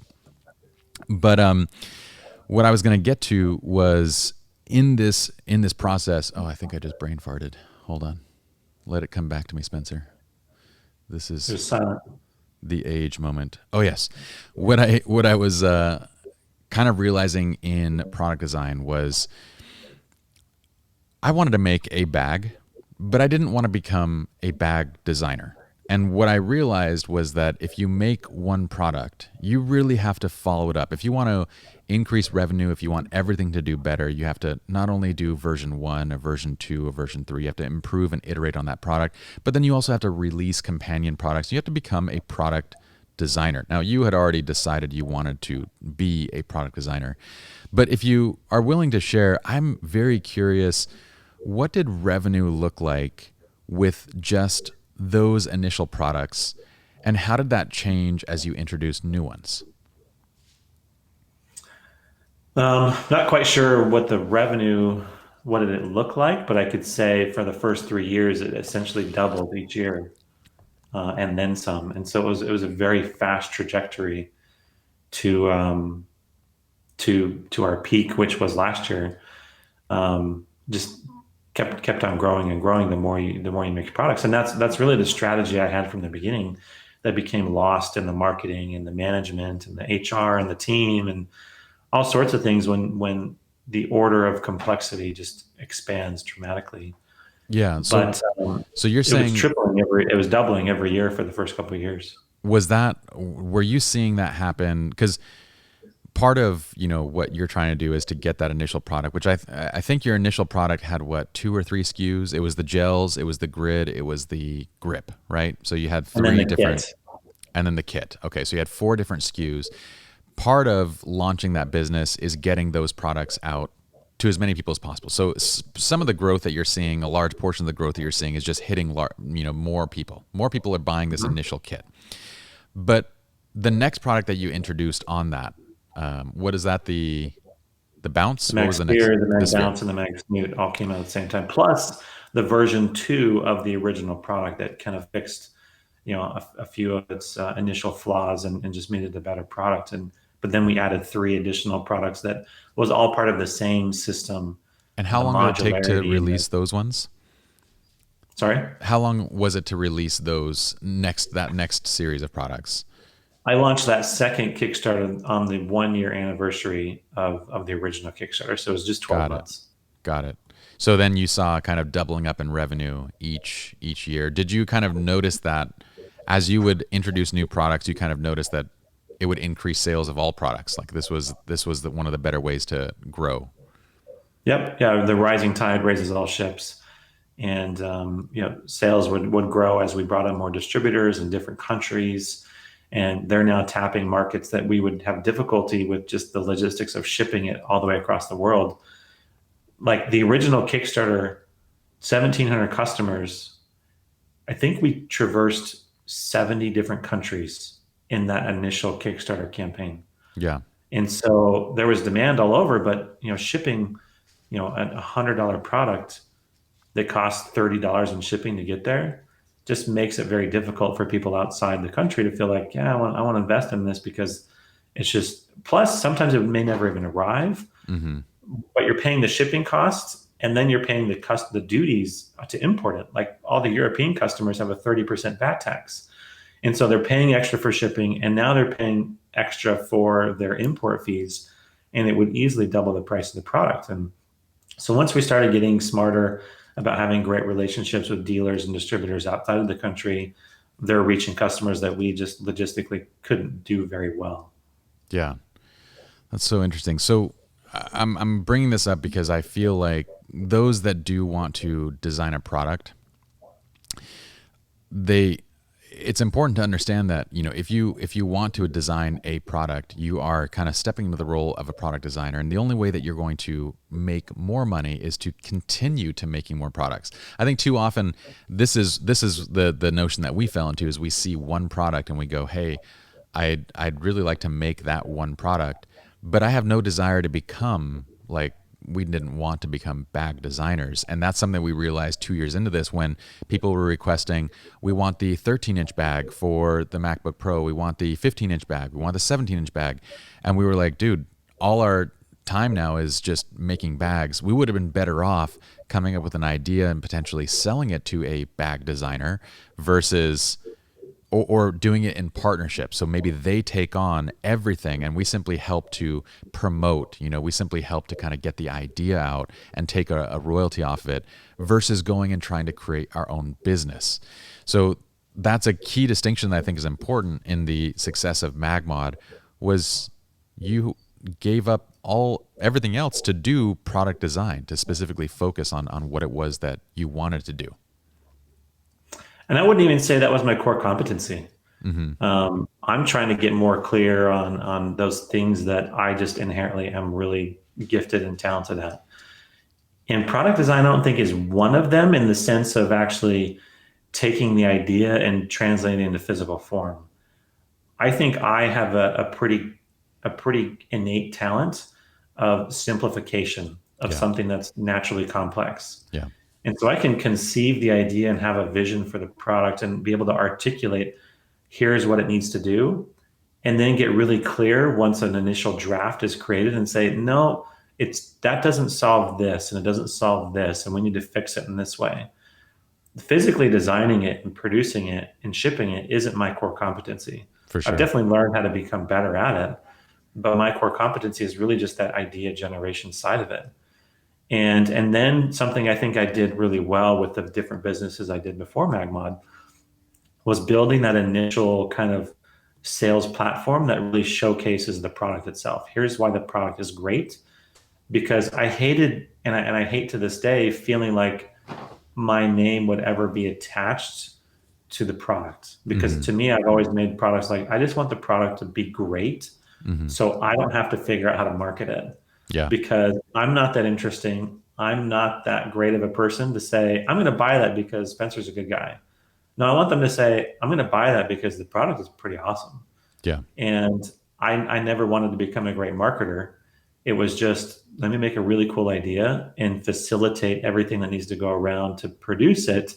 But I'm really kind of an idea person, and then explaining why that idea is actually valuable and important to that end user of what problems it's going to solve. And that's what I've also lost sight of, is what is my core competency? What do I do best?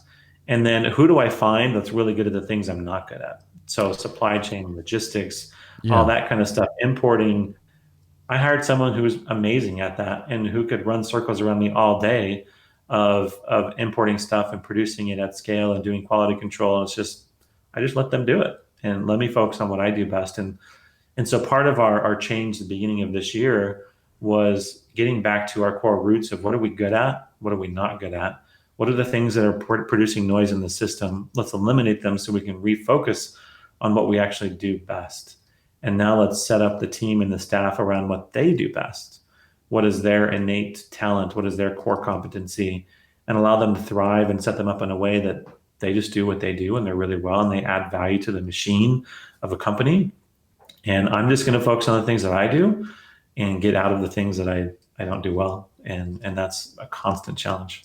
Yeah, it's a very interesting thing. I mean, that's what we were talking about earlier with 2020 is kind of a year that has been distilling, and forcing you to distill what is your core competency. And honestly, it's taken, talking about that, it's taken me the better part of a decade as well to figure out that I don't think my core competency isn't necessarily photography. My core competency isn't like, I'm not, there's creators out there. There's Casey Neistat and Peter McKinnon.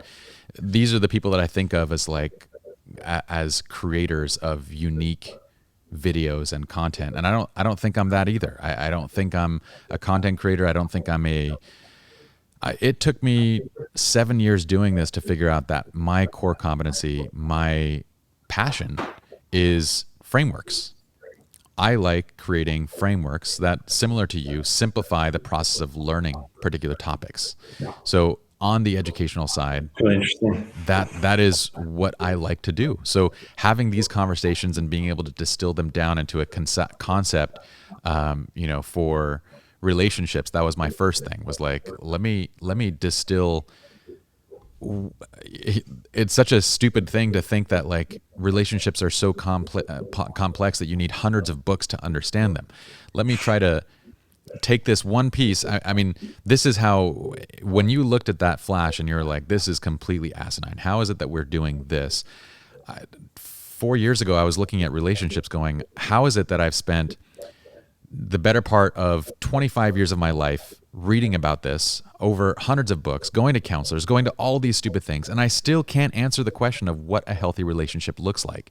And that kind of began the process of this. And in that process, I realized, what I loved about photography wasn't necessarily, I like the art and the creativity side of it. I enjoy that. And I like being able to create something. I also like being able to create something that fits into my attention span. I have ADHD. So with photography, you can create something in a few hours that kind of fits what amount of time I want to put into something like that. Mm-hmm. But what I loved about it most was saying, okay, I want to learn about why. Why does composition, what makes up a composition? Why does it need to be this way? And then to actually create frameworks around, here's how to understand your camera. Here's how to be creative. Here's how to light. Here's how to sell. Here's how to run a business. And then putting those frameworks out and watching people use them and become successful. This is what I realized 100%. that I was good at. But if you're like, I just want you to go and create this cinematic piece of content like Peter McKinnon and make it super interesting and super fun. I'm like, dude, maybe I could do that if you give me 10 times Peter's budget and 10 times the amount of time that he has to do this. But no, like that's not what and it's not, similarly, it's not just to go and take pretty pictures. Like I love photography. It's a thing that I'm always going to do.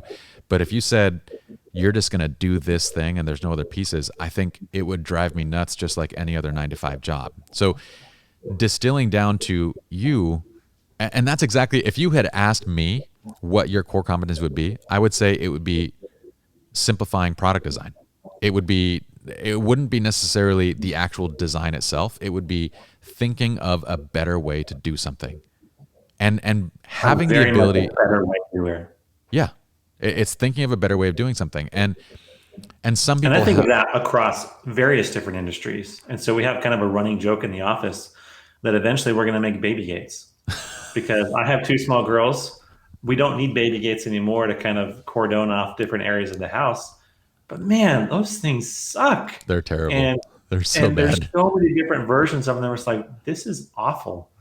And just trying to buy the right one to fit. I no longer feel the pain of having to use them because we don't use them anymore. But that was the joke like 2 years ago. It's like, let's make baby gates because that's a bigger market with a bigger customer subset.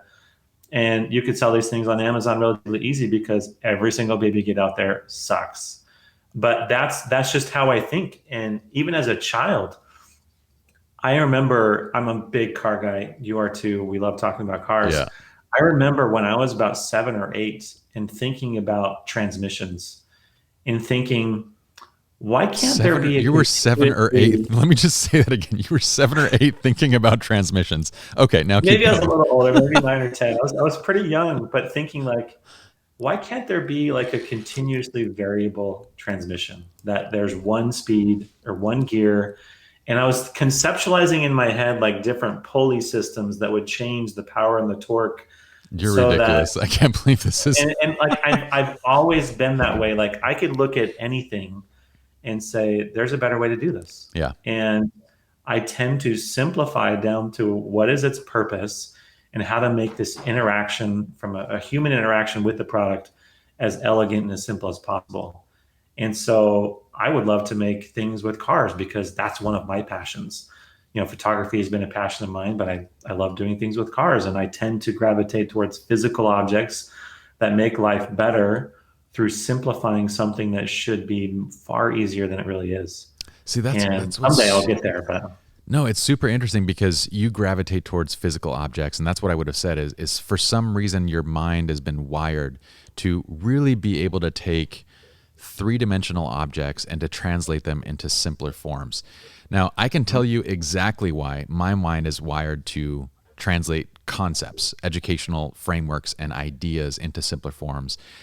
But I'm very curious for you. Now, from my aspect, the reason why education, the reason why frameworks, the reason why simplifying content and simplifying important ideas has been my driving force is because as a kid, I was told almost on a daily basis by my parents, by my friends around me, by people everywhere around me that I'm dumb. That they would be that you're stupid. It would be that, like, why can't you get as good of grades as other people? You're Iranian. Why isn't your math good? Why isn't your sciences? Like, why are you not doing the things that you like? So as I was 18 and I had fully believed, and I believed at that point that I would never go to college. My dad would say it. You're not the kind of person to go to college. You're just not good at learning things. So it wasn't until I was 19. I actually served a 2-year mission, which for the Mormon faith. So those that are LDS, when they're 19 years old, they get a chance to go on this 2-year service mission, and it is the fondest experience that I have of being a member of the church of Jesus Christ of Latter-day. So of being a Mormon. So this makes me feel like I'm back on my mission, like telling something about it. But that was one of my fondest experiences. And what I learned at that point was I was given the task of learning Cantonese. Okay.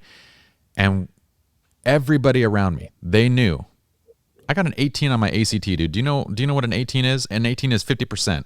It was out of 36. I got 18. I took it again. I got a 21. I think I got a 20 or a 22. It Okay, was. I got a I 21 didn't my care second about time. that stuff. Okay, so I hated school, and I thought I was the dumbest kid in the world.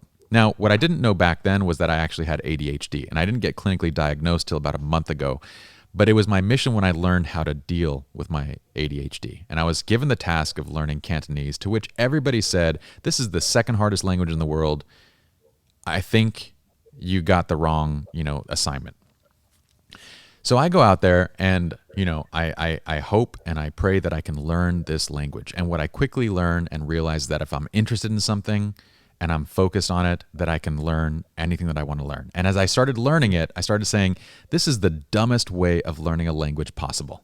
Like, why, when learning a language, for example, why do you learn grammar? At what point as a child, and I'm 19 years old saying this, at what point as a child did anybody pause to tell your baby, you know what, you should really pause when you say that, and you should add like kind of a comma in your mind, and then you should put the subject before this, and then you need to say the verb after. Nobody has ever said this to a child. They just intrinsically start learning, and yes, they say things that are whacked out, but what they're learning is the vocabulary, right? Mm-hmm. So I start teaching other service workers, other missionaries, other people that are learning Cantonese. I start teaching, look, learning grammar is asinine. Don't do that. Instead, we're going to break down the learning of a language to the first 100 words. These first 100 words make up 90% of what's being said in any language. At that point, you can start guessing contextually what people are actually talking about because you can see what they're doing, right? So you miss certain words that describe things, but contextually you can guess. Then we're going to go to the next 500 words, which encompass 95%, and then the 1,000 words, which gets you up to like 96%, whatever the percentage is. But if you learn 1,000 words in any language, you can pretty much contextually guess what somebody is saying at that point. And from there, you're a child that's just soaking up more information as you go. So when I went back home, I majored in both accounting as well as Mandarin linguistics. I double majored, graduated in 3.5 years, summa cum laude, so with a 3.9 GPA. And this was the kid who sucked, who couldn't go to college, who couldn't do any of those things. I firmly believe that I was that person. And I went back home and I was able to do that. And I said to myself at that point, it wasn't that I wasn't broken. Our educational system is broken. Our system is broken in the way that it expects everybody to learn in the same way. To just say, hey, this is important that you memorize A, B, C, D because you should and it's on the test. And if you don't follow this approach to learning, then you're a failure. You're not good enough. So my whole impetus kind of came from this experience of like, I can learn anything and I can help somebody to learn anything so long as I can present it in a simple way, so long as I can break it down and kind of do this. But I can't do that with products. You give me a product and I'm not going to be able to intrinsically think like physically in 3D form how I can take something and simplify it. So have you always been like, as a kid, I mean, I would imagine if you're 9 and 10 and thinking about transmissions, what about your youth, your upbringing kind of gave you that desire? I have no idea. I can't trace it back to anything other than it was just an innate interest. I identify a lot of what you just said, that I excelled at the top of my capability in things I was interested in. So prior to photography, I was a musician. I had a full ride scholarship to the University of Arizona that I accidentally received by showing up at some music festival. What did you play? Our school, I was a singer. I was a choir nerd in high school, and for no reason, I started singing. Obviously, growing up in church, we're always singing. Somehow I was decent at it. I eventually taught myself. Getting a scholarship means that you're music. I knew how to play decent. Instruments. Yeah. What's that? Getting a scholarship means that you're far more than decent. But yeah, I was just, in middle school, I played the trumpet. I was in band. I did really well at that. I was the best one in the school with no private lessons or anything. I just naturally picked up the instrument and figured out music really, really quickly. Doesn't mean I was good, but I was apparently the best one at the school. And then I go to high school and I go to my first day of band camp, and we're outside. This is Arizona in late July, and it's probably 110 degrees outside. And I was like, nope, this isn't for me. I'm going to pass out and faint if I come to tomorrow and do this again. Because I was never huge into sports, especially not in high school, and so I didn't have that maybe athletic nature to want to be outside and kind of grueling and doing that while doing something I love, which was music. And I was like, well, I'll switch to choir because my siblings did that, and so I did that, and easy for me. It was just something. It was interesting and fun, but it just came so naturally to me. And eventually, I was ranked the best vocalist for. I was a bass singer in high school. My senior year, I was ranked #1 in the state. Never had any lessons, never had anything. It was just something that innately came to me. Anthony, And so look up Spencer Boerup singing. We show up at a music find. festival. We break out into some classes and like, oh yeah, by the way, we're going to be giving away scholarships to people to come study music at the University of Arizona. And I was like, all right. That's And crazy. I learned a song, sang it, and they're like, sure, come study with us. Here's a full ride scholarship. I'm just like, all right, cool. And then I get to school at the U of A, and I quickly can tell I don't care about music as much as these other people do. Like, these people are hardcore. They're downstairs in the basement practicing for hours and hours and hours. And I hit a threshold of my innate skill pretty quickly. And it's like, I don't really want to work that hard at becoming really good at it, because one, I may never have a job as a musician, period. And if I did, I likely couldn't provide for a family as a music teacher. And so it was during, I also served a mission down in Brazil for 2 years. And it was during that time, I was like, I need to find a new career because music likely isn't going to be something that's going to cut it. And I come back, and my father had owned a business.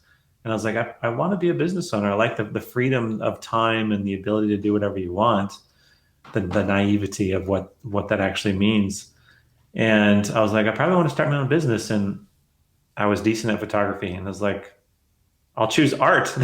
I'll get out of music and I'll go into art. That'll be my career. And as soon as I came back, I started doing photography. And so that was about 2005, 2006. And it just came naturally to me, understanding composition and color theory and lighting just was something that was a knack for me that came effortlessly pretty much. Yeah. And all of that was well before SLR Lounge. So I was just learning stuff on the fly and different forums online. And eventually I became really passionate about the photography, about the business. Yeah. Like, the photography side came relatively easily. And I would never put myself anywhere near the caliber of what you and others are capable of doing from photography. But at least I knew how to do it. Mm-hmm. But I was fascinated more about the business side of it. Of how do I sell more to the people that actually come and hire me? How do I do it more efficiently? How do I track my cost of goods sold?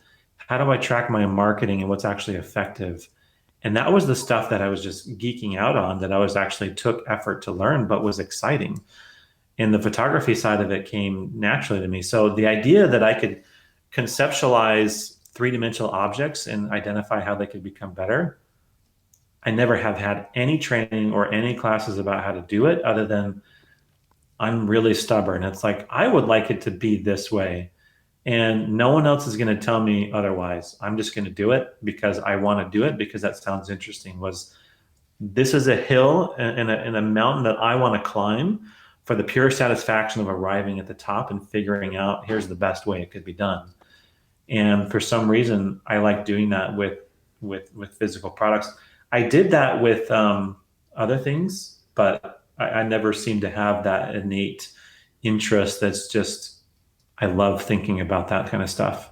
That's so fascinating. And the business side of it, I love learning how to business. Like, something I'm looking forward to now is potentially buying a small local business here in town, just as the challenge of like, how do I translate my business acumen now into something that's completely different? Yeah. And how do I learn how to master a new skill of buying a business so that I can become really good at that? Like that's a passion I'm looking into. Is that sounds really fun. Is I'm getting into a point in MagMod where I think of it more as an investment, and I'm trying to extricate my role and influence from being part of the day to day to perpetuating the success, and then now kind of being more of an executive, of an outside kind of board of directors, of thinking, how do I make it more sustainable and better for the customer without me having to do all the work now? Of And so course. that business side of it is really what's fascinating for me.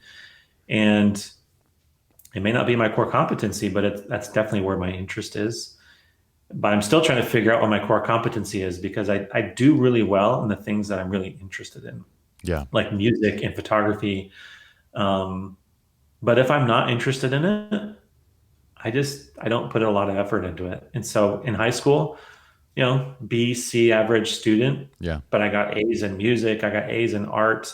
I did relatively well in math, but science and stuff, I couldn't do. It was just I can't translate how cellular biology in plants and animals is meaningful to me.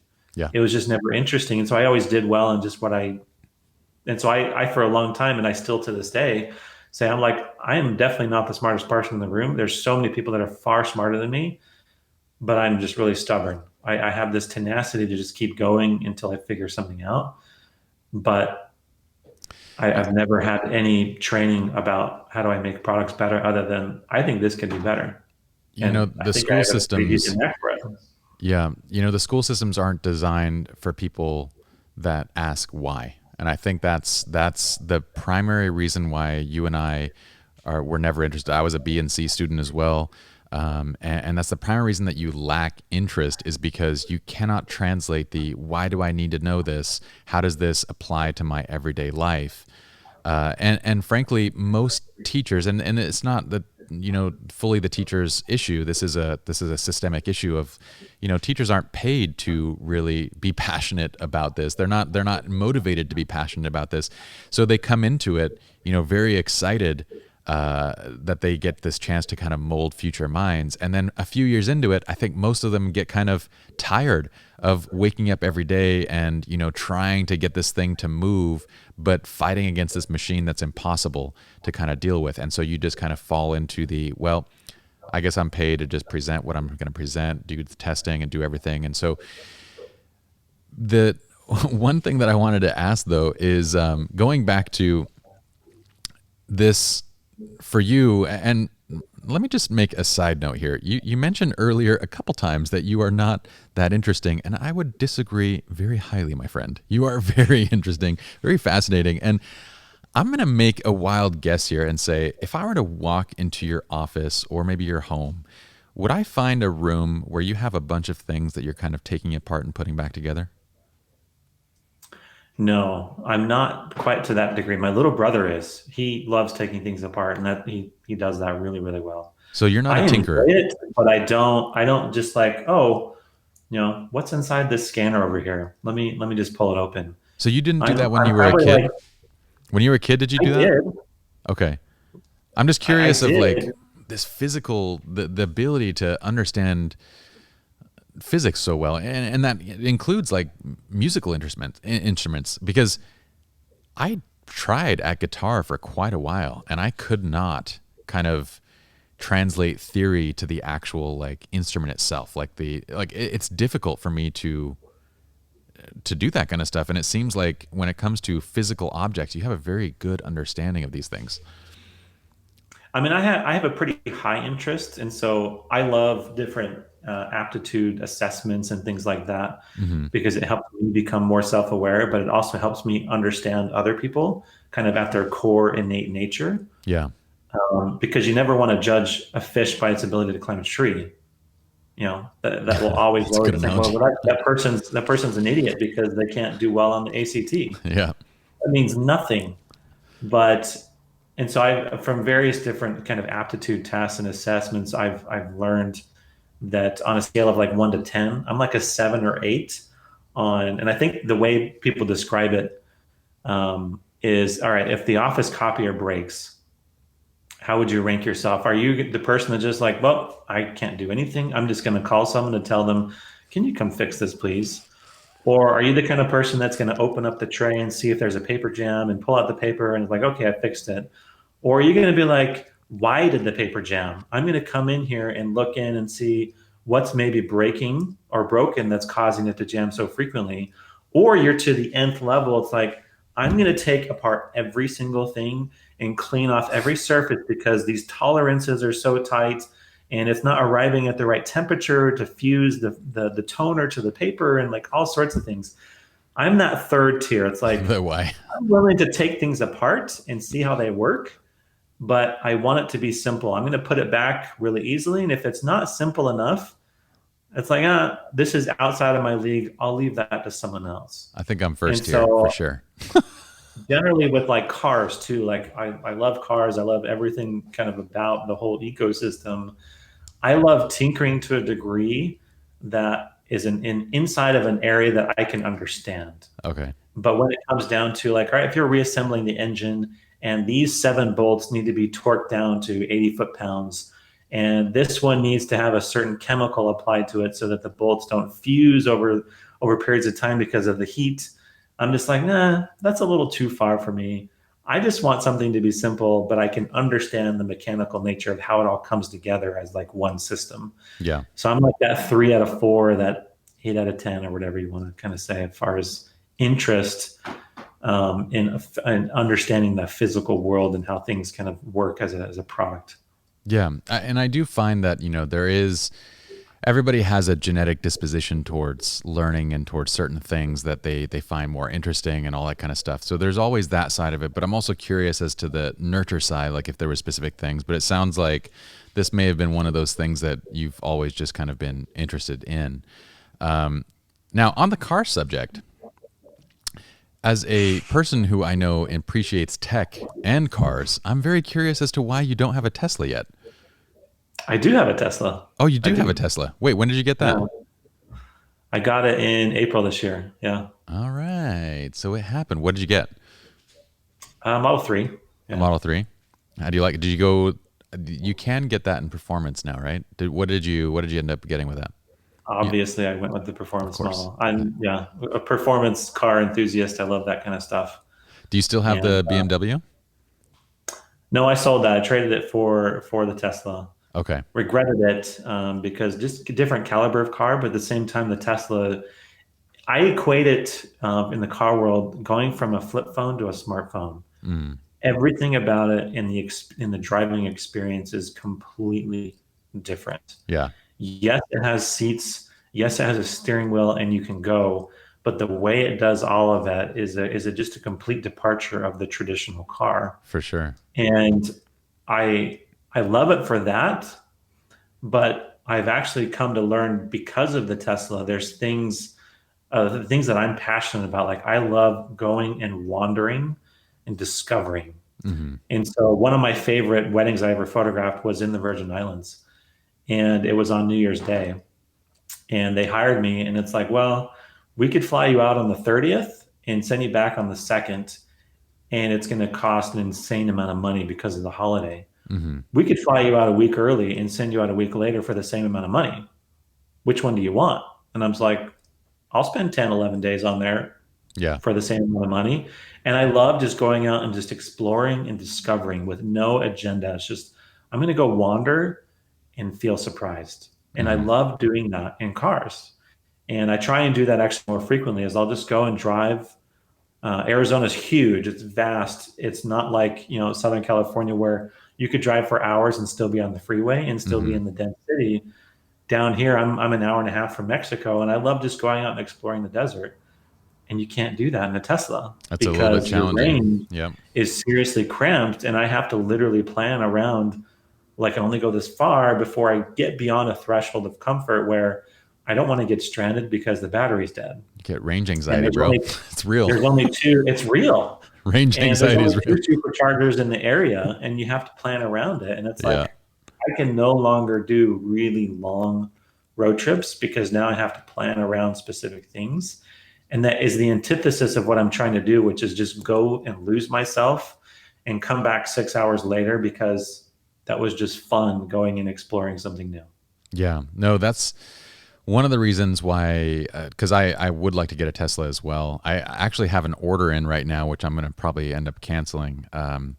But we always have to make sure that we have a road trip car and a kind of, everyday commuter, which the Tesla is going to be the everyday commuter versus the road It's trip great for car. that. Which I imagine over the next 5-10 years, Teslas will be, road trip cars too, because there'll be more and more of that infrastructure everywhere that you go. But And that's the range is interesting. expanding continually too. Yeah. So from a performance standpoint, which do you favor? So Spencer had the you have M5? Hmm. Okay, M5 versus the performance Tesla. What do you think about it from a performance standpoint? Very, very different. It is. Completely different machines. So the Tesla is great when you want to zip around town, like just the commuting part of it, Yeah. because you get the instant response. So from like that go-kart Yeah. racing car perspective, you get that immediate throttle response, which is better than anything in the world. And so the very lightest tap and it does what you want it to do. And that's what makes a great driver's car is it does Super what you want it to responsive. do when you want it to do. Yeah. From a steering standpoint, it's great. Its braking performance is actually pretty good because it actually uses the electric motors to do some of the braking too. Mm-hmm. And so I call it the 1 foot driving experience where I can drive around town for miles and miles and never even need to use the brakes because you just let off on the throttle. And so that is what Yep. makes the experience very different. But from that raw, visceral, fun feeling of I just want to go fast and just love every second, the sound is a pro and a con. It's a pro in that you don't draw attention to yourself when you go fast in the Tesla, but it's a con is that it doesn't have that soul. Yeah. It's missing just that part of it and I didn't think too much about it. Everyone talked about it before I got it.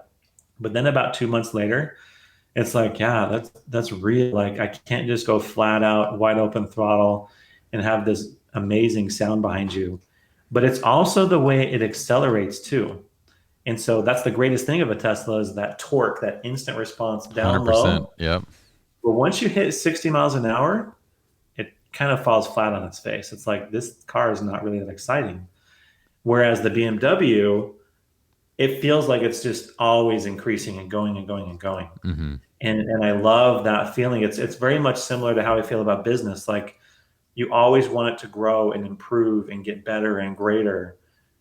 How it does that is what you need to figure out. But the Tesla feels like you get there really quickly to its peak performance, and then it kind of levels off and then starts flattening out. And it's kind of like a party just going bad over time. It's like the party was great, and now it's not so fun anymore. And so from an enjoyable driver's car, I wouldn't call it that. It's great as a commuter, Yeah. but you need that internal combustion engine to feel like it's an experience. But that's just my personal opinion. No, I'm with you on that. I feel like Tesla to me is a pasteurized driving experience where it's like everything has been removed kind of from the experience.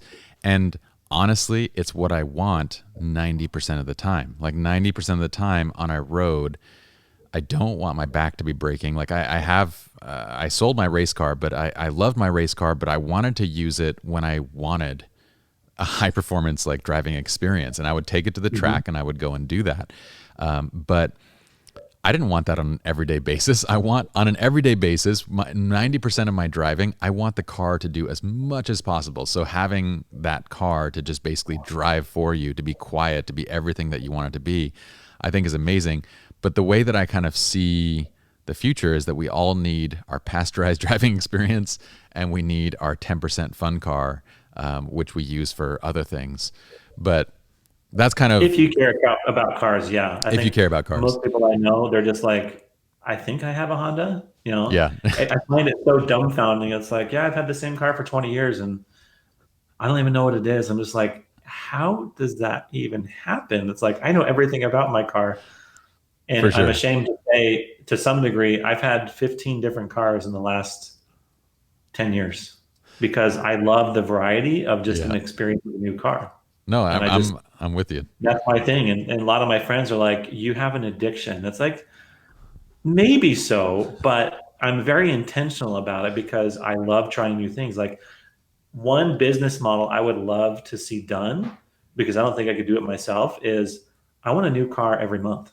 Yeah. You know, give me a truck, give me a Jeep, give me something complete. It doesn't even have to be a high performance car. It's just I love the variety of the experience of different types of cars, and they're all different, and I love that. And so I tend to hold on to cars about every year. I itch for something new and different, and love just experiencing something different. Well, dude, this conversation was an absolute blast. You are an incredibly interesting person. I want to bring you back. There are so many other things that I actually wanted to talk about and we haven't got to touch on yet, but that's the great part about this is we can always bring you back and do this again. So I hope you enjoyed. What did we miss then? What? What are the topics that we missed? I'm curious. Well, I wanted to ask you as far as like creative outlets. I wanted to ask you kind of where you think the future of photography is going. I wanted to ask about future projects. I wanted to talk also about things like one of the things that I think about a lot is that as a company, for example, Justin, Chris, and I have created something that is at the top 1% of what you can do inside of this industry. But you touched on a note, which was what can we do and apply this knowledge, what we've learned here, to other industries that are broader. So one of the most fascinating things in my mind is if we can do this in this industry and reach the top 1%, what about in an industry that actually has money? Like, what about an industry that actually is moving and has financial resources? If you could reach that point, and what could you create there? So I wanted to go into, what are other ideas and things that excite you and those kind of things in industries that might be bigger and have a broader audience. Anyway, there's tons of stuff, my friend, but we're going to save cool. that for did you not believe me that I had a bunch of other stuff I wanted to talk about? No, I did. I was just more curious, like, all right, what could you possibly find interesting about whatever I was insinuating? So this was fun. This was awesome. Great conversation. A lot more fun to be had with you, brother. I hope you'll come back, and I appreciate your time. For everybody that is listening, if you guys are a photographer, you really need to jump onto MagnetMod.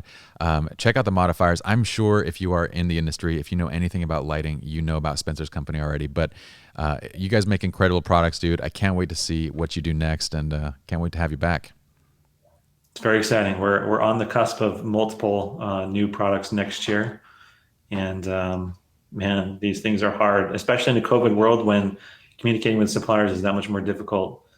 We've been chomping at the bit to get these introduced, and you've seen some of them, Pi, but we're very excited about where it's going. I'm stoked, man. We'll bring you back each time. We'll talk about each one of them. Sounds great. You're an awesome person. Thank you. Thanks, brother. See ya.